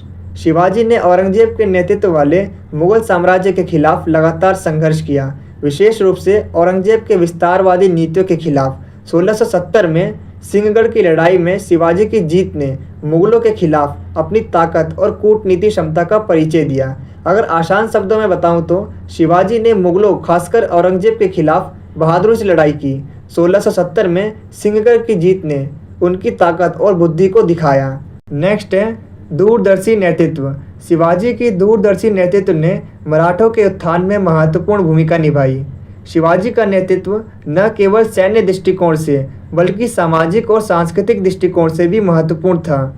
उन्होंने स्वराज की अवधारणा को मजबूत किया और विभिन्न समुदायों के बीच एकता और समर्थन जुटाया। अगर आसान शब्दों में बताऊं तो शिवाजी का नेतृत्व मराठों के लिए बहुत इम्पोर्टेंट था। उन्होंने स्वराज को मजबूत किया और सभी समुदायों को एकजुट किया। नेक्स्ट है सैन्य रणनीति। शिवाजी ने एक नई सैन्य रणनीति की शुरुआत की, जिसमें उन्होंने गुरिल्ला रणनीति का उपयोग शुरू किया, एक मजबूत खुफिया नेटवर्क का निर्माण किया और एक अच्छी तरह से अनुशासित सेना की भी स्थापना की थी, जिसमें घुड़सवार सेना, पैदल सेना और नौसेना शामिल थे। मतलब शिवाजी ने नई सैन्य रणनीति बनाई जिसमें गुरिल्ला युद्ध, खुफिया जानकारी और मजबूत सेना शामिल थी। नेक्स्ट है हिंदू पुनरुत्थान। शिवाजी ने मराठा सांस्कृतिक पहचान को बढ़ावा दिया। हिंदू मंदिरों की स्थापना, धार्मिक संस्थाओं को समर्थन और विद्वानों के संरक्षण ने हिंदू पुनरुत्थान में महत्वपूर्ण योगदान दिया। मतलब शिवाजी ने हिंदू संस्कृति को बढ़ावा दिया। उन्होंने मंदिर बनवाए, धार्मिक संस्थाओं की मदद की और विद्वानों का सम्मान किया। नेक्स्ट है कूटनीतिक कौशल। शिवाजी की कूटनीतिक कुशलता ने उन्हें क्षेत्रीय शक्तियों, मुगल अधिकारियों और यूरोपीय व्यापारिक कंपनियों के साथ रणनीतिक गठबंधन करने में सक्षम बनाया। यानी शिवाजी की कूटनीति समझ ने उन्हें विभिन्न शक्तियों और व्यापारिक कंपनियों से गठबंधन करने में मदद की। तो आइए अब हम बात करते हैं मराठा आंदोलन की प्रकृति के बारे में। तो फर्स्ट है क्षेत्रीय विद्रोह और प्रतिरोध, सेकंड है सैन्य रणनीति और गुरिल्ला युद्ध, थर्ड है किलेबंदी और नौसेना शक्ति, फोर्थ है राजनैतिक कूटनीति और गठबंधन, और फिफ्थ है प्रशासनिक सुधार। तो आइए एक एक करके इन सभी को थोड़ा सा और डिटेल में समझते हैं। तो फर्स्ट है क्षेत्रीय विद्रोह और प्रतिरोध। मराठा आंदोलन शुरू में दक्कन क्षेत्र में मुगल विस्तार को रोकने के लिए स्थानीय शासकों और समुदायों के द्वारा किया जाने वाला विद्रोह था। शिवाजी ने इन विद्रोह को संगठित किया और एक मराठा राज्य की नींव रखी। मतलब शिवाजी ने मुगलों के खिलाफ हो रहे विद्रोह को एकजुट किया और मराठा राज्य की शुरुआत की। नेक्स्ट है सैन्य रणनीति और गुरिल्ला युद्ध। मराठों ने मुगलों जैसी बड़ी और संगठित सेना के खिलाफ गुरिल्ला युद्ध की सैन्य रणनीति का उपयोग किया। ये एक ऐसी रणनीति थी जिसमें छोटे दलों में सैनिक हमला करते थे और फिर अचानक से छुप जाते थे। इस प्रकार की रणनीति ने उन्हें बड़ी सेनाओं के खिलाफ सफलतापूर्वक संघर्ष करने में मदद दी। आसान शब्दों में बताऊं तो मराठों ने मुगलों जैसी बड़ी सेना के खिलाफ गुरिल्ला युद्ध को अपनाया। इसमें छोटे दलों में सैनिक हमला करते थे और फिर छुप जाते थे, जिससे वे बड़ी सेनाओं से सफलतापूर्वक लड़ सके। नेक्स्ट है किलेबंदी और नौसेना शक्ति। शिवाजी और मराठों ने अपने क्षेत्र को सुरक्षित करने और मुगलों के साम्राज्य विस्तार को रोकने के लिए पहाड़ी किलों का एक नेटवर्क बनाकर किलेबंदी की। इसके अलावा मराठा नौसेना के निर्माण ने तटीय क्षेत्रों को नियंत्रित करने और दुश्मन की आपूर्ति लाइन को बाधित करने में मदद की। मतलब शिवाजी ने किले के जरिए अपने क्षेत्रों की रक्षा की, मराठा नौसेना ने तटीय इलाकों को संभाला और दुश्मन की सप्लाई रोक दी। नेक्स्ट पॉइंट है राजनीतिक कूटनीति और गठबंधन। शिवाजी ने बीजापुर, गोलकुंडा जैसे स्थानीय शासकों और असंतुष्ट मुगल अधिकारियों के साथ गठबंधन किए, जिससे मराठा साम्राज्य को सैन्य और राजनीतिक समर्थन का लाभ मिला। मतलब शिवाजी ने स्थानीय शासकों और मुगल अधिकारियों से गठबंधन किया, जिससे मराठा साम्राज्य को मदद मिली। नेक्स्ट है प्रशासनिक सुधार। शिवाजी ने मराठा राज्य में कई प्रशासनिक सुधार लागू किए, जिनमें स्थानीय शासन को मजबूत किया, विकेंद्रीकरण शासन को अपनाया, सक्षम अधिकारियों को अपॉइंट किया, सामाजिक कल्याणकारी योजनाओं को लागू किया, राजस्व प्रणाली में सुधार किया। इन उपायों ने राज्यों को मजबूत और समृद्ध बनाया। आसान शब्दों में बताऊं तो शिवाजी ने मराठा राज्य में सुधार किए, जैसे अच्छे शासन, अच्छे अधिकारियों को अपॉइंट किया और राजस्व सुधार। इससे राज्य मजबूत और समृद्ध हुआ। अगर हम इसके कंक्लूजन की बात करें तो शिवाजी महाराज ने अपनी दूरदर्शिता, कूटनीति और वीरता से मराठा साम्राज्य की नींव रखी और मुगलों के खिलाफ संघर्ष कर भारतीय स्वतंत्रता के आंदोलन में महत्वपूर्ण भूमिका निभाई। उनका योगदान आज भी भारतीय इतिहास में महत्वपूर्ण है। अगर आपको इस वीडियो के प्रॉपर आंसर वाले नोट्स चाहिए तो नोट्स का लिंक मैंने डिस्क्रिप्शन में डाल रखा है, आप वहां से नोट्स को डाउनलोड कर सकते हैं। नोट्स आपको हिंदी और इंग्लिश दोनों मीडियम में मिल जाएंगे। अगर आपको ये वीडियो अच्छी लग रही है तो आप इसे लाइक, शेयर और कमेंट ज़रूर करें, क्योंकि जब आप लाइक करते हो तो हमें मोटिवेशन मिलता है ऐसी और बहुत सी वीडियोस बनाने के लिए। और जब आप वीडियो को शेयर करते हो तो जैसा कि आपको पता ही होगा, नॉलेज बांटने से बढ़ती है। और जब आप हमारी वीडियो पर कमेंट करते हो तो हमें ये पता चलता है कि हम अपनी वीडियो में और क्या इम्प्रूव कर सकते हैं। और मैं आपको बता दूं कि 5 मिनट की वीडियो को बनाने में काफ़ी मेहनत और 1 से 2 घंटे का समय लगता है। तो आप हमारी वीडियो को लाइक, शेयर और कमेंट जरूर करें, ताकि हम आपके लिए ऐसी ही और वीडियोस को ला सकें। और कमेंट में ये ज़रूर बताना कि आपको नेक्स्ट वीडियो किस टॉपिक पर चाहिए। तो चलिए वीडियो में आगे बढ़ते हैं। और तो इस यूनिट से जो नेक्स्ट टाइप का आपके एग्ज़ाम में क्वेश्चन पूछे जाते हैं वो सिख धर्म के ऊपर पूछा जाता है। तो जैसा कि आप देख पा रहे हो, कुछ इस तरीके से आपके एग्ज़ाम में क्वेश्चन पूछे जाते हैं सिख धर्म के ऊपर। और अगर आप इन सभी क्वेश्चंस को पढ़ते हो तो आप एक कंक्लूजन पे पहुंचोगे कि इन सभी क्वेश्चंस में बेसिकली आपसे पूछा जा रहा है कि सिख धर्म के उदय के क्या कारण थे, यानी ऐसी कौन सी सिचुएशन बनी जिनकी वजह से सिख धर्म का उदय हुआ। तो चलिए अब हम बात करते हैं अपने आंसर की तरफ। तो आंसर में सबसे पहले हम एक इंट्रोडक्शन लाइन लिखेंगे, जिसमें हम बताएंगे कि 17वीं शताब्दी में सिख आंदोलन का उदय कोई अचानक से हुई घटना नहीं थी, बल्कि इसके पीछे गहरी सामाजिक, राजनीतिक, धार्मिक और आर्थिक सिचुएशन थी, जिन्होंने सिख धर्म को एक अलग धार्मिक, सामाजिक और राजनीतिक पहचान के रूप में उभरने में के लिए मोटिवेट किया। तो चलिए अब हम बात करते हैं सिख धर्म के उदय के क्या कारण थे। तो फर्स्ट है राजनीतिक अस्थिरता और संघर्ष, सेकंड है सामाजिक और आर्थिक परिस्थितियाँ, और थर्ड है धार्मिक और सांस्कृतिक प्रभाव। तो आइए एक एक करके इन्हें थोड़ा सा और डिटेल में समझते हैं, जिसके अंदर सबसे पहले हम बात करने वाले हैं राजनीतिक अस्थिरता और संघर्ष के बारे में। तो इसके अंदर सबसे पहले हम बात करेंगे मुगल शासन और इसकी सीमाओं के बारे में। इसके बाद हम बात करेंगे क्षेत्रीय संघर्ष और बाहरी आक्रमण के बारे में। ठीक इसी तरीके से सामाजिक और आर्थिक परिस्थितियों के अंदर सबसे पहले हम बात करेंगे सामंती व्यवस्था और किसान शोषण के बारे में। इसके बाद हम बात करेंगे जाति व्यवस्था और सामाजिक असमानता के बारे में। और ठीक इसी तरीके से हम धार्मिक और सांस्कृतिक प्रभाव के अंदर सबसे पहले बात करेंगे सूफी प्रभाव के बारे में। इसके बाद हम बात करेंगे भक्ति आंदोलन के बारे में। तो आइए एक एक करके इन्हें थोड़ा सा और अच्छे से समझते हैं। तो राजनीतिक अस्थिरता और संघर्ष के अंदर हमारा पहला पॉइंट है मुगल शासन और इसकी सीमाएं। 17वीं शताब्दी में मुगल साम्राज्य अपने चरम पर था। उसकी नीतियों में असहिष्णुता का प्रभाव बढ़ता जा रहा था। खासकर औरंगजेब के समय में धार्मिक असहिष्णुता, जजिया कर और जबरन धर्मांतरण जैसी नीतियों ने हिंदुओं और सिखों में आक्रोश भर दिया था। जैसे औरंगजेब द्वारा गुरु अर्जन देव की हत्या। इसके अलावा औरंगजेब ने गुरु तेज बहादुर पर जबरन मुस्लिम धर्म को अपनाने के लिए दबाव डाला, लेकिन गुरु तेज बहादुर जी ने धर्म परिवर्तन करने से मना कर दिया। इस इनकार के कारण उन्हें 1675 में चांदनी चौक में सरेआम फांसी पर लटका दिया गया। सिख गुरुओं के प्रति मुगल शासकों के इस बेकार रवैये ने सिख समुदायों को केवल धार्मिक ही नहीं बल्कि राजनीतिक और सैन्य रूप से भी संगठित होने के लिए मोटिवेट किया। इसका नेक्स्ट पॉइंट है क्षेत्रीय संघर्ष और बाहरी आक्रमण। पंजाब में क्षेत्रीय संघर्ष, सत्ता संघर्ष और बाहरी ताकतों के आक्रमण हुए, जिससे पंजाब के क्षेत्र में अस्थिरता और अशांति फैल गई। इन हालातों में लोगों को एक ऐसा मजबूत संगठन चाहिए था जो उन्हें पहचान, नेतृत्व और सुरक्षा दे सके। यही भूमिका आगे चलकर सिख गुरुओं और खालसा पंथ ने निभाई।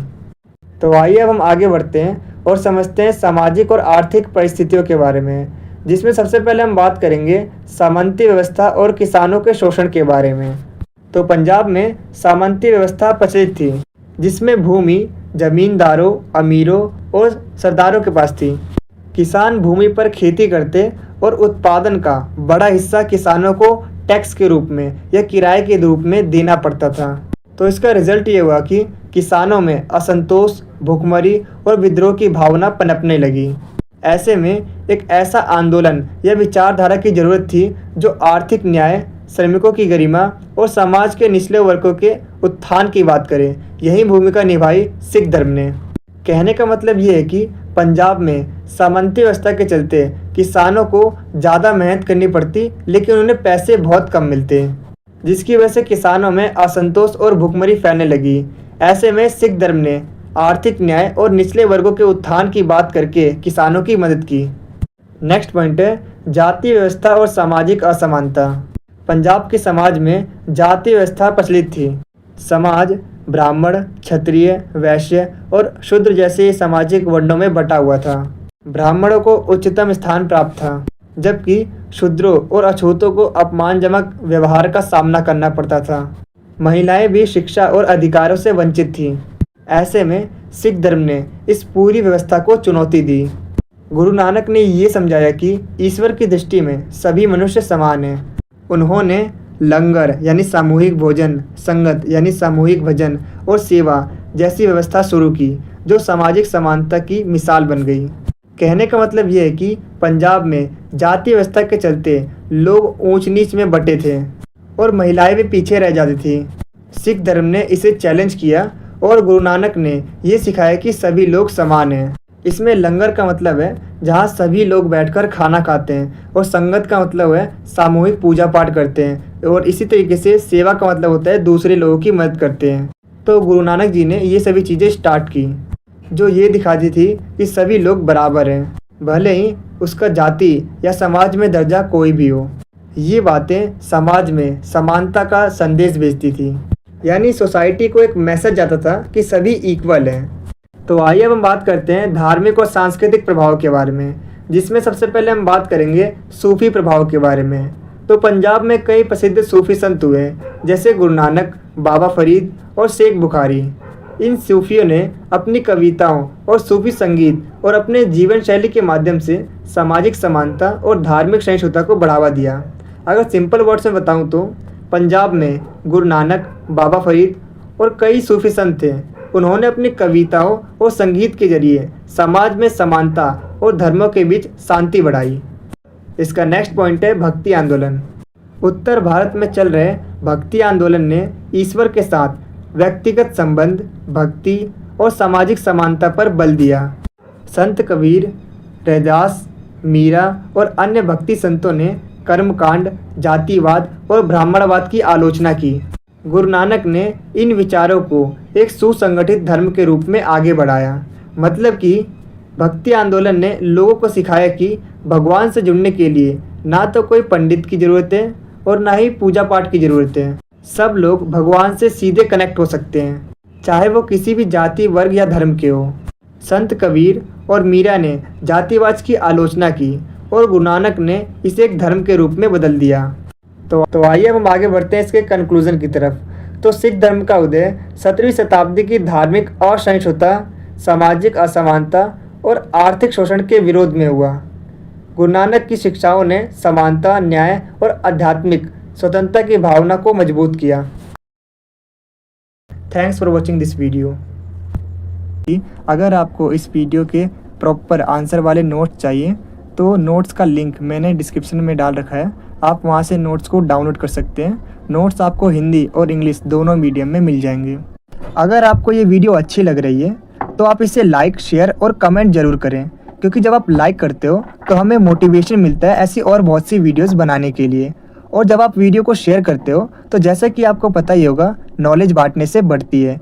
और जब आप हमारी वीडियो पर कमेंट करते हो तो हमें ये पता चलता है कि हम अपनी वीडियो में और क्या इम्प्रूव कर सकते हैं। और मैं आपको बता दूं कि 5 मिनट की वीडियो को बनाने में काफ़ी मेहनत और 1 से 2 घंटे का समय लगता है। तो आप हमारी वीडियो को लाइक, शेयर और कमेंट जरूर करें, ताकि हम आपके लिए ऐसे ही और वीडियोस को ला सकें। और कमेंट में ये ज़रूर बताना कि आपको नेक्स्ट वीडियो किस टॉपिक पर चाहिए। तो चलिए वीडियो में आगे बढ़ते हैं। और तो यूनिट 4 है, जिसका नाम है मुगल कला और वास्तुकला। तो इस पूरी यूनिट के अंदर बेसिकली हमें ताजमहल, लाल किला और चित्रकला के बारे में पढ़ना है, जो कि मुगलों के द्वारा बनवाए गए थे। तो इससे पहले चलिए हम देखते हैं अभी तक आपके एग्जाम में इस यूनिट से किस किस टाइप से क्वेश्चन पूछे गए हैं। तो जैसा कि आप देख पा रहे हो, कुछ इस तरीके से आपके एग्जाम में क्वेश्चन पूछे जाते हैं, और ये फर्स्ट टाइप का क्वेश्चन है जो कि मैंने आपको दिखाया है। और अगर आप इन सभी क्वेश्चंस को पढ़ते हो तो आप एक कंक्लूजन पे पहुंचोगे कि इन सभी क्वेश्चंस में बेसिकली आपसे पूछा जा रहा है कि लाल किला और जो ताजमहल है उसके संदर्भ में जो मुगल की वास्तुकला है उसका विकास कैसे हुआ उसके बारे में बताइए, और भारत में इसकी क्या इंपॉर्टेंस है इसके बारे में बताइए। या फिर आपसे सीधा पूछा जा सकता है कि ताजमहल पे निबंध लिखिए या लाल किला पे निबंध लिखिए। कुछ इस तरीके से आपके एग्जाम में क्वेश्चन पूछे जाते हैं। तो चलिए हम बढ़ते हैं अपने आंसर की तरफ। तो आंसर में सबसे पहले हम एक इंट्रोडक्शन लाइन लिखेंगे, जिसमें हम बताएंगे कि मुगल काल भारतीय वास्तुकला के इतिहास में एक गोल्डन पीरियड माना जाता है, क्योंकि इसी टाइम पीरियड में मुगलों ने अपनी शाही शक्ति, धार्मिक भावनाएं और सौंदर्य बोध को इमारतों के माध्यम से प्रेजेंट किया था। मुगलों ने भारत में फारसी, तुर्की, इस्लामी और भारतीय शैली को मिलाकर एक नई डिज़ाइन को डेवलप किया, जिसे मुगल वास्तुकला कहा जाता है। मुगल कला का सबसे सुंदर और अद्भुत उदाहरण है लाल किला और ताजमहल। अगर सिंपल वर्ड्स में बताऊं तो मुगल वास्तुकला भारत की शान है। इसमें कई सारी संस्कृतियों का मेल है और इसकी इमारतें आज भी हमें मुगलों की कला, ताकत और सोच का एहसास कराती है। और ताजमहल और लाल किला इसका सबसे अच्छा एग्जाम्पल है। तो आइए हम बात करते हैं 17वीं शताब्दी में मुगल वास्तुकला का विकास किस तरीके से होता है। तो सबसे पहले हम बात करने वाले हैं शाहजहाँ के काल के बारे में, जो कि मुगल वास्तुकला का एक गोल्डन पीरियड टाइम माना जाता है। तो शाहजहाँ के शासन को मुगल वास्तुकला का स्वर्णिम युग कहा जाता है, इसीलिए शाहजहाँ को निर्माण प्रेमी बादशाह भी कहा जाता है। उन्होंने ताजमहल, लाल किला और जामा मस्जिद जैसे शानदार इमारतें बनवाई। तो नेक्स्ट अब हम बात करते हैं ताजमहल के बारे में। तो मैं आपको बताना चाहूँगा कि ताजमहल को न केवल भारत की शान माना जाता है, बल्कि ये मुगल कालीन वास्तुकला का एक उत्कृष्ट उदाहरण है। ये फारसी, इस्लामी और भारतीय वास्तुकला का मिश्रण है। और ताजमहल शब्द का अर्थ है महल का ताज, जो इसकी भव्यता और अनोखेपन को दर्शाता है। ताजमहल आगरा यानी उत्तर प्रदेश में यमुना नदी के किनारे स्थित है। अगर शॉर्ट में बताऊं तो ताजमहल भारत की शान है और मुगलों की कला का ये सबसे अच्छा उदाहरण है। तो आइए हम बात करते हैं इसके हिस्ट्री के बारे में। सफ़ेद संगमरमर से बना ये मकबरा शाहजहाँ ने अपनी पत्नी मुमताज़ की याद में 1632 से 1653 के बीच बनवाया था। इसे पूरा करने के लिए लगभग 22 साल लगे और इस काम में लगभग 20,000 कारीगर, वास्तुकारों और श्रमिकों ने योगदान दिया। तो आइए हम बात करते हैं वास्तुकला यानी इसकी डिजाइन की विशेषताओं के बारे में, यानी इसमें क्या फीचर्स हैं। तो इसकी पहली विशेषता है सममितीय डिजाइन और 4 बाग योजना। इसकी दूसरी विशेषता है मुख्य मकबरा और इसकी तीसरी विशेषता है सजावट और कलात्मकता। तो आइए एक एक करके इन्हें थोड़ा सा और डिटेल में समझते हैं। सबसे पहले हम बात करने वाले हैं सममितीय डिजाइन और 4 बाग योजना के बारे में। तो मैं आपको बताना चाहूँगा कि ताजमहल एक सममितीय परिसर है। सममिति का मतलब होता है सिमेट्रिकल, यानी just like a mirror dimension. Taj Mahal बिल्कुल बीच में है, उसके लेफ्ट और राइट साइड में बाग हैं, दोनों तरफ एक जैसी इमारतें हैं, चारों कोनों पे एक जैसी मीनारें हैं। यानी अगर आप ताजमहल को बीच में से 2 हिस्सों में बांट दें तो दोनों ही हिस्से बिल्कुल एक जैसे लगेंगे, जैसा कि आप इस इमेज में देख सकते हैं। तो आइए हम बात करते हैं हमें एग्जाम में कैसे लिखना है। तो इसमें हम सबसे पहले लिखेंगे ताजमहल एक सममितीय परिसर है, इसके केंद्र में मुख्य मकबरा है, जिसे चारों ओर से 4 बाग यानी 4 बागों से घेरा गया है। इन बागों को पानी की नहरें और मार्ग विभाजित करती है यानी बांटती हैं। अगर सिंपल वर्ड्स में बताऊं तो ताजमहल का डिजाइन संतुलित है यानी इक्वल है हर जगह से, जिसमें मुख्य मकबरा 4 बागों से घिरा है और पानी की नहरें इसे और भी ज़्यादा सुंदर बनाती हैं। तो इसकी अगली विशेषता है मुख्य मकबरा। तो मैं आपको बताना चाहूँगा कि मुख्य मकबरा सफ़ेद संगमरमर से बना है और ये एक ऊंचे चबूतरे पर बना है। इसकी सबसे खास चीज़ है इसका विशाल गुलबंद, जो प्याज के आकार का है और लगभग 73 मीटर ऊंचा है। और इसके चारों कोनों में 4 सुंदर मीनारें खड़ी हैं, जो संतुलन और इस्लामी वास्तुकला को रिप्रेजेंट करती है। तो इसकी अगली विशेषता है सजावट और कलात्मकता। तो मैं आपको बताना चाहूँगा कि ताजमहल की दीवारों पर बारीकी कारीगरी की गई है, जैसे कुरान की पंक्तियों को सुंदर तरीके से लिखा गया है। दीवारों और खिड़कियों पर बनी नाजुक जालियाँ, सामने फैला हुआ 4 बाग शैली का बगीचा, जो स्वर्ग की कल्पना को दिखाता है। तो आइए हम बात करते हैं इसके इम्पोर्टेंस के बारे में। तो फर्स्ट है प्रेम का प्रतीक और सेकंड है सांस्कृतिक धरोहर। तो आइए एक एक करके थोड़ा सा और डिटेल में समझते हैं। तो फर्स्ट पॉइंट है प्रेम का प्रतीक। ताजमहल को अक्सर प्रेम की निशानी कहा जाता है। शाहजहां का मुमताज़ के प्रति प्रेम को वास्तुकला में ऐसे ढाला गया है कि वो युगों तक याद रखा जाए। ताजमहल प्रेम, सुंदरता और भावनात्मकता का लगाव प्रतीक है। अगर सिंपल वर्ड में बताऊं तो ताजमहल प्रेम की निशानी है, जो शाहजहां के मुमताज़ के प्रति प्रेम को रिप्रेजेंट करती है। ये प्रेम और सुंदरता का प्रतीक है। नेक्स्ट है सांस्कृतिक धरोहर। तो मैं आपको बताना चाहूँगा कि ताजमहल को विश्व की सबसे सुंदर इमारतों में गिना जाता है। ताजमहल को यूनेस्को द्वारा 1983 में विश्व धरोहर स्थल घोषित किया गया था। ये भारत की मुगल कालीन विरासत, कलात्मक दृष्टिकोण और संस्कृति का जीवात्मक प्रतीक है। तो आइए हम बात करते हैं लाल किला के बारे में। तो लाल किला भारत की मुगलों के समय की एक सुंदर और ऐतिहासिक इमारत है, जो हमारी संस्कृति की पहचान है। ये सिर्फ एक सैन्य किला नहीं है, बल्कि ये कला, इंजीनियरिंग और शाही जीवन शैली का एक प्रतीक है। लाल किला दिल्ली में स्थित है। तो आइए हम बात करते हैं इसके हिस्ट्री के बारे में। तो मैं आपको बताना चाहूँगा कि दिल्ली का लाल किला शाहजहां ने 1638 से 1648 के बीच बनवाया था।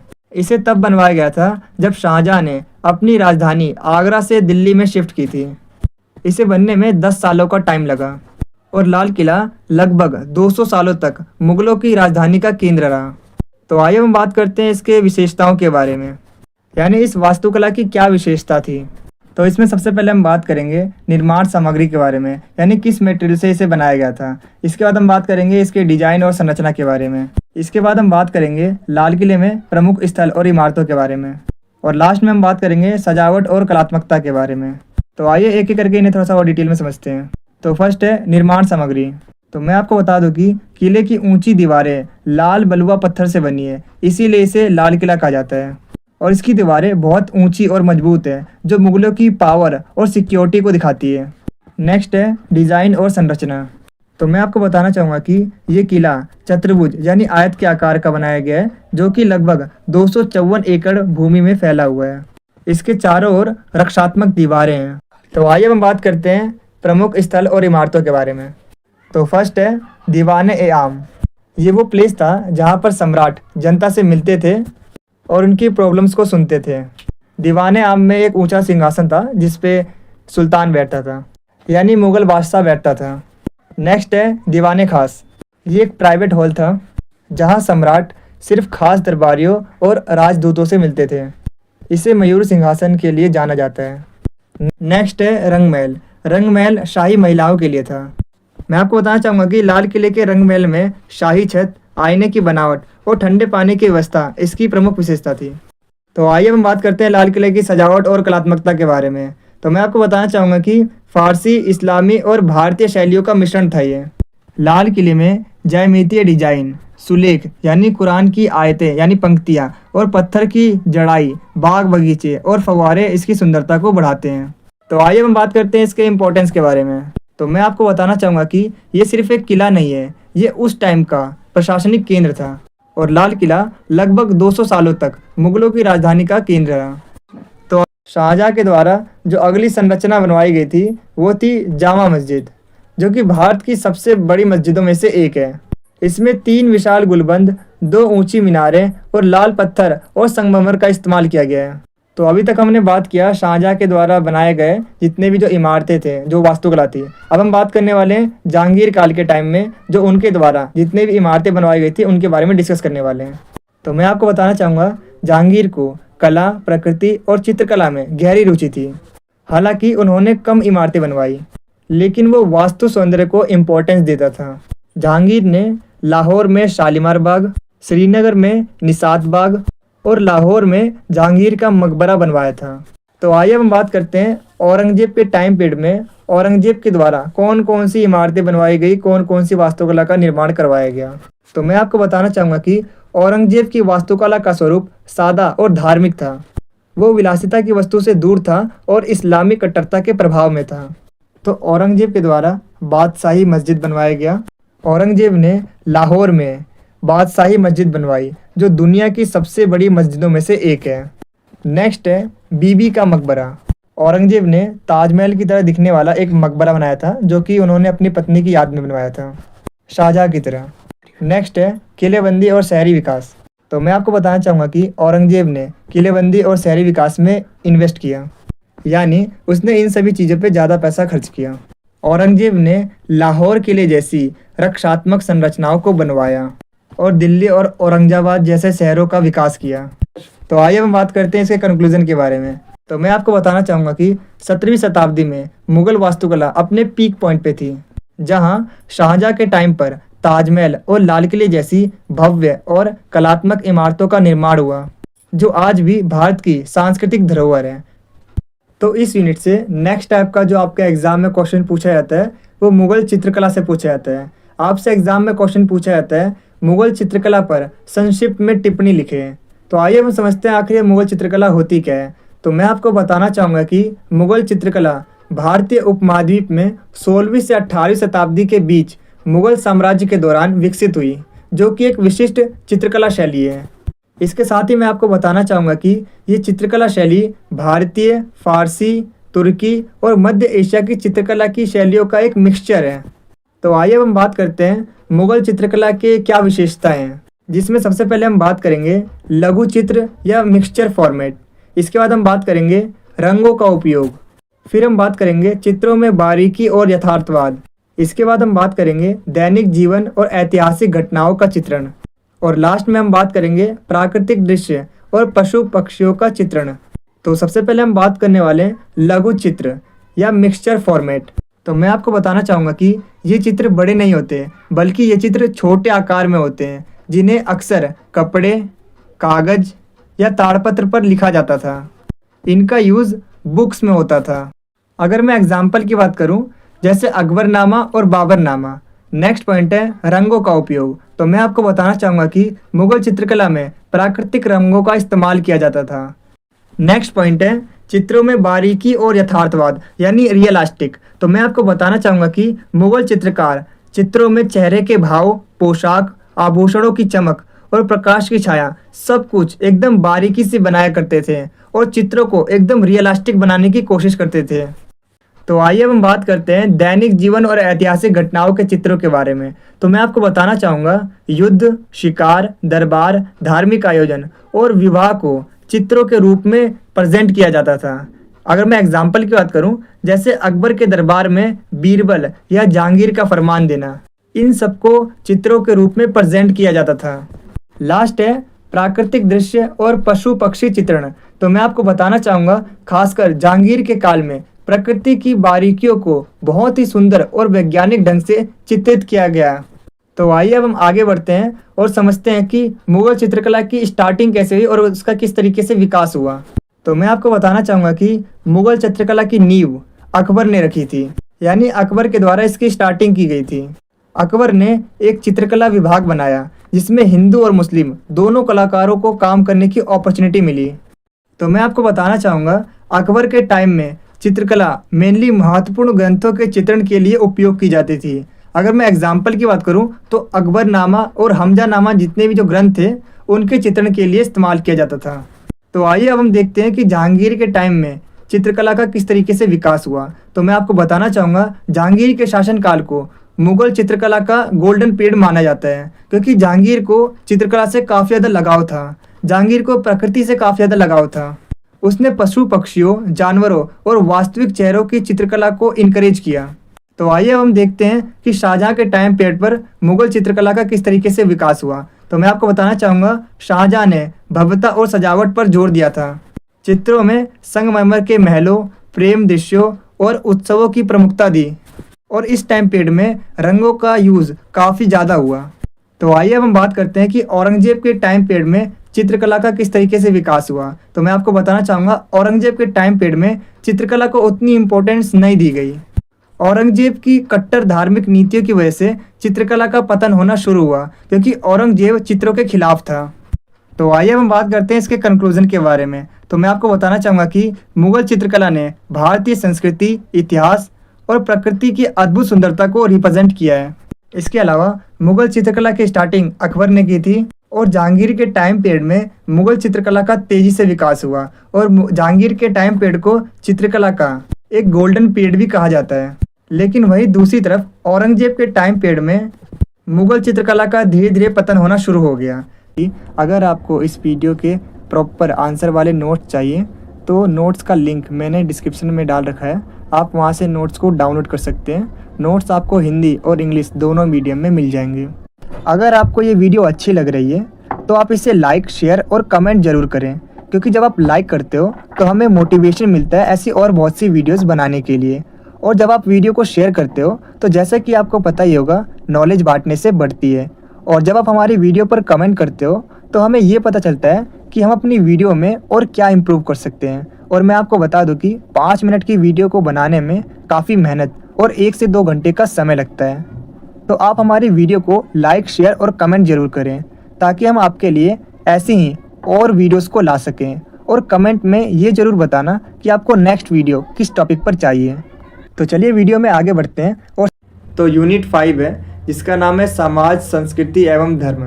तो इस पूरी यूनिट के अंदर बेसिकली हमें नक्शबंदी सूफी परंपरा के बारे में पढ़ना है। इसके अलावा चक्की नामा, चरखा नामा के बारे में पढ़ना है, क्योंकि इन्हीं टॉपिक से आपके एग्जाम में जनरली क्वेश्चन पूछे आते हैं। तो चलिए हम देखते हैं कि इस यूनिट से किस किस टाइप से क्वेश्चन पूछे गए हैं। तो जैसा कि आप देख पाओगे, ये फर्स्ट टाइप का क्वेश्चन आपको शो हो रहा होगा। और अगर आप इन सभी क्वेश्चंस को पढ़ते हो तो आप एक कंक्लूजन पे पहुंचोगे कि इन सभी क्वेश्चंस में बेसिकली आपसे पूछा रहा है कि नक्शबंदी का क्या मतलब होता है, इसके बारे में बताइए। या फिर आपसे एग्जाम में पूछा जा सकता है कि नक्शबंदी आदेश पर एक निबंध लिखिए।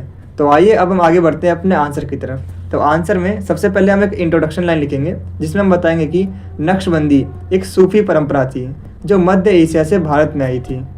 नक्शबंदी आदेश की स्थापना 14वीं शताब्दी में बहाउद्दीन नक्शबंदक नामक एक सूफी संत ने की थी, इसीलिए इसका नाम नक्शबंदी पड़ा। और मैं आपको बता दूं कि शेख अहमद सरहिंदी इस परंपरा के सबसे प्रभावशाली सुधारकों में से एक थे, जिनकी शिक्षाओं ने मुगल दरबार और भारतीय इस्लामी चेतना पर दूरगामी प्रभाव डाला, यानी काफ़ी गहरा प्रभाव डाला। अगर सिंपल वर्ड्स में बताऊं तो नक्शबंदी एक सूफी परंपरा यानी रास्ता था जो कि मध्य एशिया से आया था। यानी आप कह सकते हो कि यह ईश्वर की आराधना करने का एक तरीका था। और इसके साथ ही मैं आपको बताना चाहूँगा, इसे शेख अहमद सरहिंदी ने आगे बढ़ाया और उनके विचारों का मुल्क और राज दरबार और लोगों की सोच पर काफ़ी गहरा असर हुआ। ये परंपरा दिल और आत्मा की सफाई पर जोर देती थी और दिखावे से दूर रहकर भगवान यानी अल्लाह से जुड़ने का एक राह बताती थी। तो आइए अब हम शेख अहमद सरहिंदी को थोड़ा सा और डिटेल में समझते हैं, इनके बैकग्राउंड को समझते हैं। तो मैं आपको बताना चाहूँगा, शेख अहमद सरहिंदी एक विद्वान, इस्लामी आध्यात्मिक गुरु और नक्शबंदी परंपरा के एक प्रमुख रिप्रेजेंटेटिव थे। इसके अलावा शेख अहमद सरहिंदी इस्लामी कानून का पालन करने पर जोर देते थे, इसीलिए शेख अहमद सरहिंदी के आदेशों को ही नक्शबंदी आदेश कहा गया, जो कि बाहरी दिखावे से ज़्यादा आंतरिक आत्मा सुधार और इस्लामी कानून का पालन करने पर जोर देता है। तो आइए अब हम समझते हैं नक्शबंदी सूफी आदेश के बैकग्राउंड के बारे में। तो मैं आपको बताना चाहूँगा, नक्शबंदी परंपरा की शुरुआत मध्य एशिया में बहाउद्दीन नक्शबंदक ने 14वीं शताब्दी में की थी। इसके अलावा नक्शबंदी परंपरा ईश्वर की निकटता के लिए अंदरूनी ध्यान, इस्लामी कानून का कठोर तरीके से पालन करना और सामाजिक सांस्कृतिक अनुशासन पर जोर देना था। इसके अलावा नक्शबंदी संत बाहरी दिखावे से ज़्यादा आंतरिक साधना पर जोर देते थे। इसके साथ ही मैं आपको बताना चाहूँगा कि नक्शबंदी सूफी आदेश चिश्ती और कादरी जैसे अन्य सूफी आदेशों से डिफरेंट थे। तो आइए अब हम बात करते हैं नक्शबंदी सूफी आदेश का मुग़ल शासकों से क्या संबंध है, यानी इसके रिलेशन को समझते हैं। तो आइए अब हम बात करते हैं कि अकबर के टाइम पीरियड में नक्शबंदी सूफी परंपरा किस तरह से थी। तो मैं आपको बताना चाहूँगा कि शेख अहमद सरहिंदी ने अकबर की धार्मिक सहिष्णुता की नीति की तीखी आलोचना की। उन्होंने हिंदू मुस्लिम समन्वय की उन नीतियों का विरोध किया जो कि अकबर के द्वारा चलाई गई थी। तो आइए अब हम बात करते हैं जहांगीर के टाइम में सूफ़ी परंपरा कैसी थी, यानी नक्शबंदी परंपरा कैसी थी। तो मैं आपको बताना चाहूँगा कि शुरू में शेख अहमद सरहिंदी को जहांगीर की नीतियों का विरोध करने पर कारावास का सामना करना पड़ा, लेकिन बाद में उनके विचारों और आध्यात्मिक प्रभाव को पहचानते हुए जहांगीर ने उन्हें दरबार में स्थान दिया। इससे नक्शबंदी आदेश को राजनीतिक संरक्षण भी प्राप्त हुआ, जिसकी वजह से शाहजहां के शासनकाल में सरहिंदी के अनुयायियों को सम्मान मिला और नक्शबंदी का प्रभाव भी बढ़ा। तो आइए अब हम समझते हैं नक्शबंदी सूफी आदेशों का समाज पर और धर्म पर क्या प्रभाव पड़ा। तो मैं आपको बताना चाहूँगा सरहिंदी की शिक्षाएं इस्लाम की शुद्धता और सांप्रदायिक पहचान को मजबूत करने वाली थी। उन्होंने हिंदू मुस्लिम समन्वय की उन नीतियों का विरोध किया जो कि अकबर के द्वारा स्टार्ट की गई थी। इसके साथ ही आपको बताना चाहूँगा शेख अहमद सरहिंदी के प्रयासों से नक्शबंदी आदेश भारत में प्रभावशाली बन गया। विशेष रूप से उत्तर भारत के मुस्लिम समाज में उनके अनुयायियों ने इस आदेश को अगले शताब्दियों तक आगे पहुंचाया।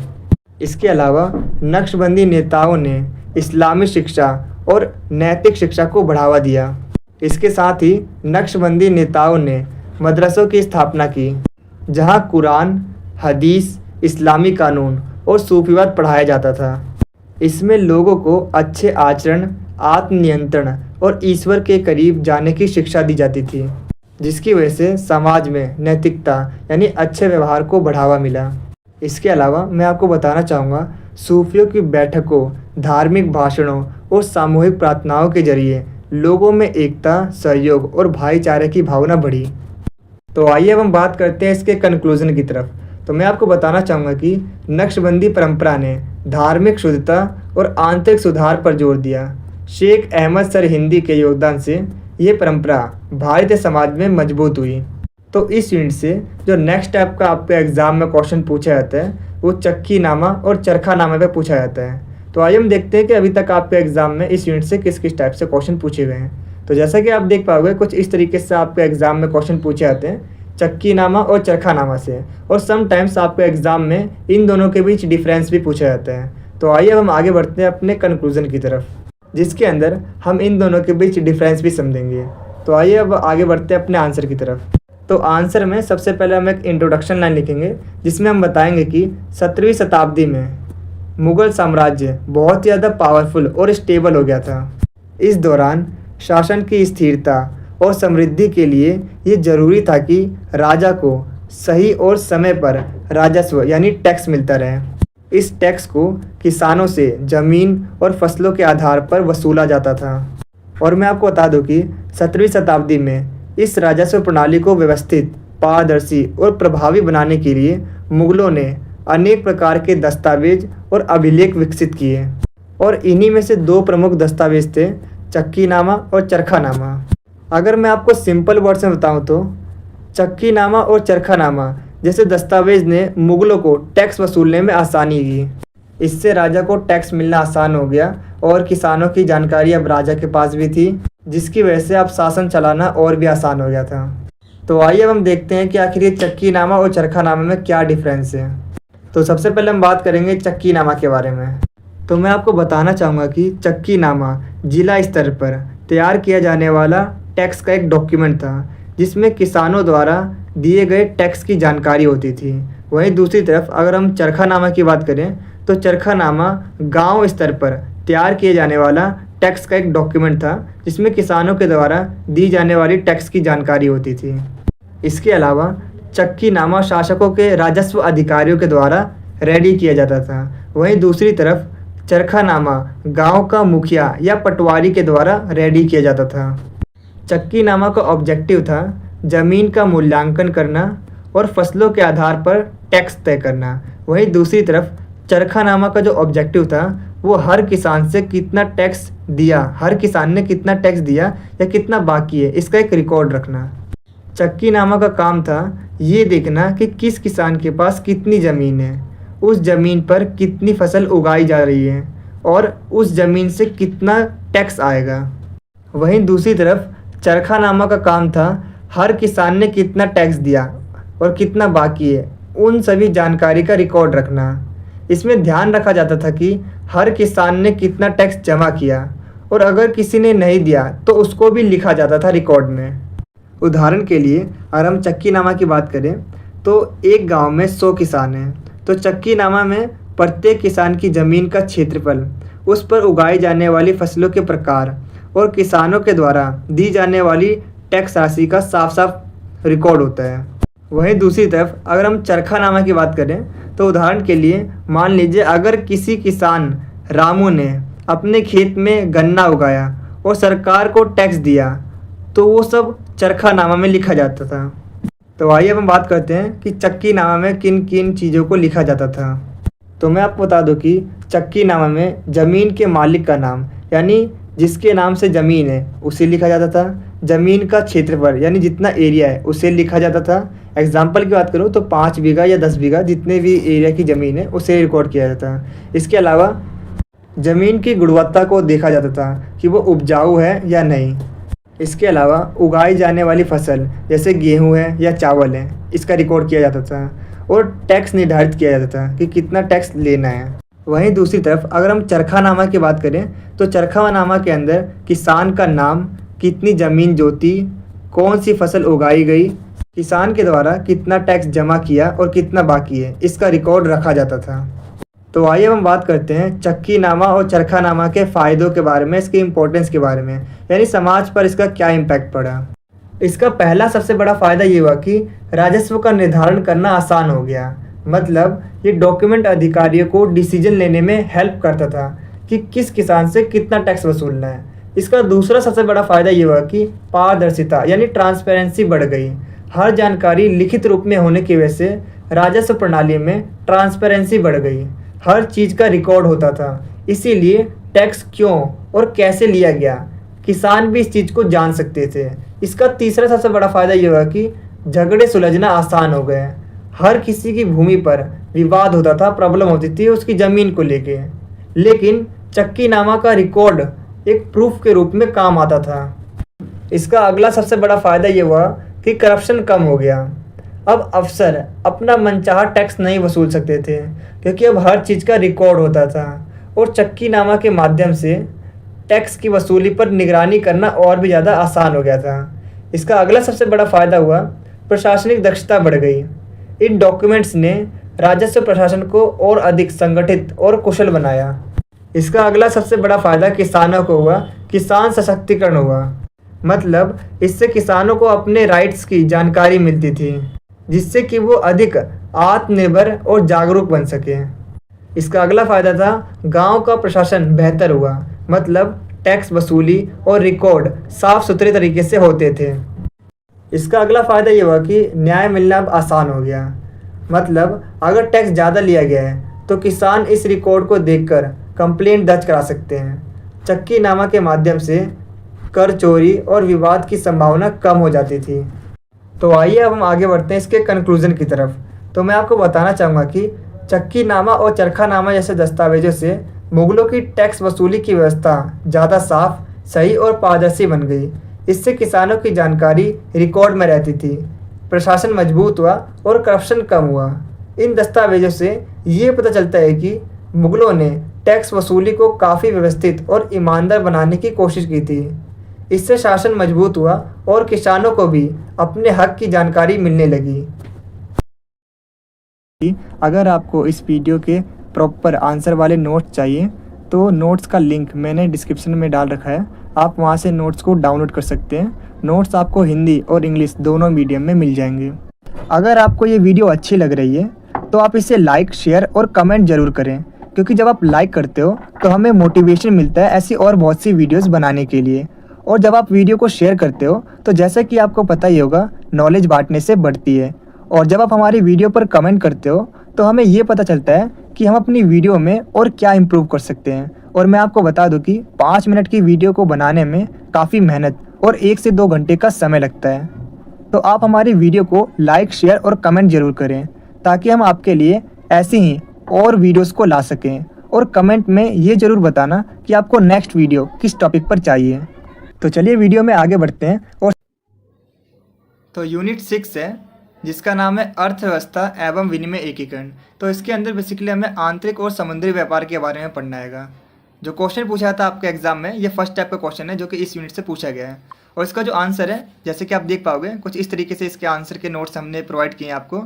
और मैं आपको बताना चाहूँगा, अगर आपको इस वीडियो के प्रॉपर आंसर वाले नोट्स चाहिए तो नोट्स का लिंक मैंने आपको अपने वीडियो के डिस्क्रिप्शन बॉक्स में प्रोवाइड कर दिया है। आप चाहो तो वहाँ से नोट्स को आसानी से डाउनलोड कर सकते हो। ये सेकंड टाइप का क्वेश्चन आपके सामने है जो कि इस यूनिट से पूछा गया है। और इसके साथ ही मैं आपको बताना चाहूँगा, जो नोट्स है वो हिंदी और इंग्लिश दोनों मीडियम वाले स्टूडेंट्स के लिए अवेलेबल होंगे। मैं आपको यहाँ पर कंप्लीट अपने नोट्स दिखा देता हूँ जो कि आपको प्रोवाइड होने वाले होंगे।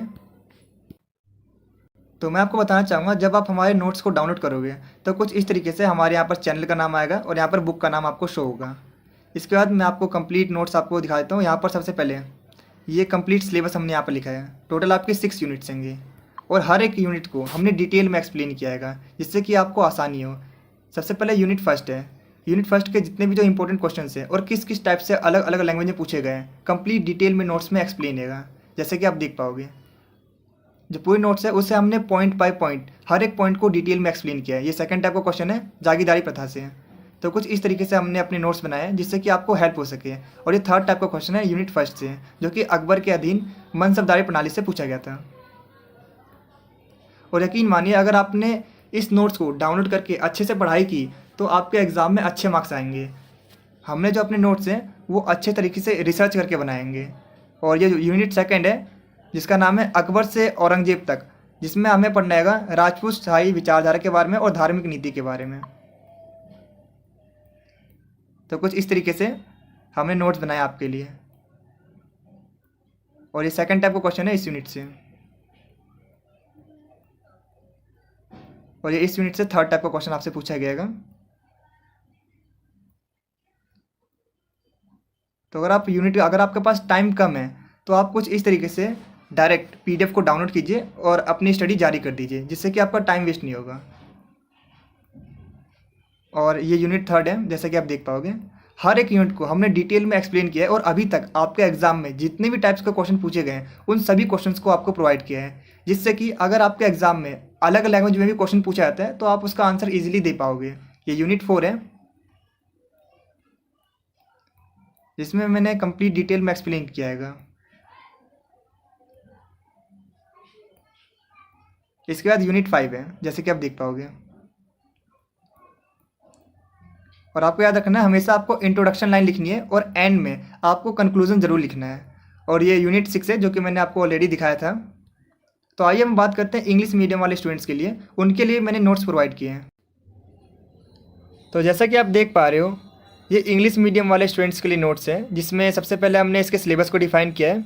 इसके बाद यूनिट बाय यूनिट हर एक यूनिट को हमने डिटेल में एक्सप्लेन किया है। और अभी तक आपके एग्ज़ाम में हर एक यूनिट से जिस भी टाइप से अलग अलग लैंग्वेज में क्वेश्चन पूछे गए, वो सारे के सारे क्वेश्चंस आपको इस पीडीएफ में मिल जाएंगे, इस नोट्स में मिल जाएंगे। और इतने सारे क्वेश्चंस को कराने का रीज़न ये था, जिससे कि अगर फ्यूचर में आपके एग्ज़ाम में किसी अलग लैंग्वेज में भी क्वेश्चन पूछा जाता है आपको कंफ्यूज करने के लिए, तो आप कंफ्यूज नहीं होगे, क्योंकि ऑलरेडी आपने इतने सारे टाइप्स के क्वेश्चंस अटेंड किए हैं, तो आप उसका आंसर ईजिली दे पाओगे। और इसमें जो आंसर है वो मैंने डिटेल में एक्सप्लेन किया है, जिससे कि आपको आसानी हो। और मैं आपको बताना चाहूँगा, इंग्लिश मीडियम वाले स्टूडेंट्स के लिए नोट्स बनाने का रीज़न ये था, क्योंकि जितने भी जो इंग्लिश मीडियम वाले स्टूडेंट्स थे वो हमेशा ये कमेंट करते थे कि आपके जो नोट्स होते हैं वो हिंदी मीडियम में होते हैं, तो उन्हें काफ़ी ज़्यादा प्रॉब्लम होती है।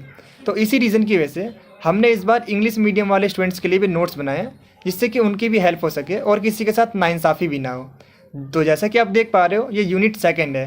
इसमें भी हमने क्वेश्चन और आंसर दोनों को डिटेल में एक्सप्लेन किया है। और मैं आपको बताना चाहूँगा जो नोट्स हैं वो हमने काफ़ी रिसर्च करके बनाएंगे और इसमें काफ़ी ज़्यादा समय लगता है और एनिमेशन वीडियो को वही बनाने में काफ़ी ज़्यादा टाइम लगता है। तो अगर आपको ये वीडियो यूज़फुल लगे तो प्लीज़ इसे लाइक, शेयर और कमेंट जरूर कीजिएगा, क्योंकि जब आप लाइक करते हो तो हमें मोटिवेशन मिलता है ऐसी और बहुत सी वीडियोज़ बनाने के लिए। और जब आप इसे शेयर करते हो तो जैसे कि आपको पता ही होगा, नॉलेज बांटने से बढ़ती है। और जब आप इसमें कमेंट करते हो तो हमें ये पता चलता है हम अपनी वीडियो में और क्या इम्प्रूव कर सकते हैं। तो प्लीज़ ज़्यादा से ज़्यादा लाइक, शेयर और कमेंट जरूर कीजिएगा, जिससे कि दूसरे स्टूडेंट्स की भी हेल्प हो सके। तो जैसे कि आप देख पाओगे ये यूनिट थर्ड है और इसमें भी हमने क्वेश्चन आंसर को डिटेल में एक्सप्लेन किया है।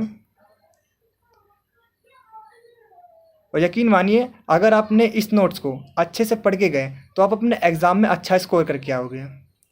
और नोट्स बनाने का रीज़न ये है कि अगर आपके पास टाइम कम है तो आप क्या कीजिए, डायरेक्ट नोट्स को डाउनलोड कीजिए और अपनी स्टडी स्टार्ट कर दीजिए। और इसके अलावा अगर आपके पास समय है तो आप वीडियो को भी देखिए और नोट्स को भी देखिए, जिससे कि आप एग्ज़ाम में और भी अच्छा स्कोर कर पाओगे। ये यूनिट 4 है, इसे भी हमने डिटेल में एक्सप्लेन किया है।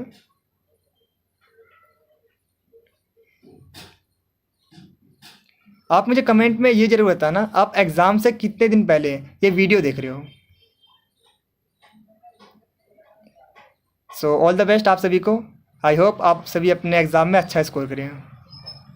तो जैसे कि आप देख पा रहे हो ये यूनिट 5 है, इससे भी हमने डिटेल में एक्सप्लेन किया है। और जो नोट्स है उसका लिंक मैं आपको अपने वीडियो के डिस्क्रिप्शन बॉक्स में प्रोवाइड कर दूंगा, आप वहाँ से नोट्स को आसानी से डाउनलोड कर सकते हैं।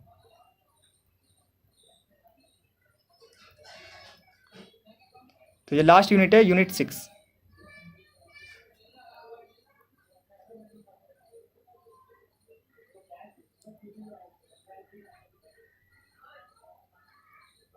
तो आपको ये वीडियो कैसी लगी कमेंट में ज़रूर बताना। तो आज के वीडियो से इतना ही, मिलते हैं आपसे अगली वीडियो में। Thanks for watching this video.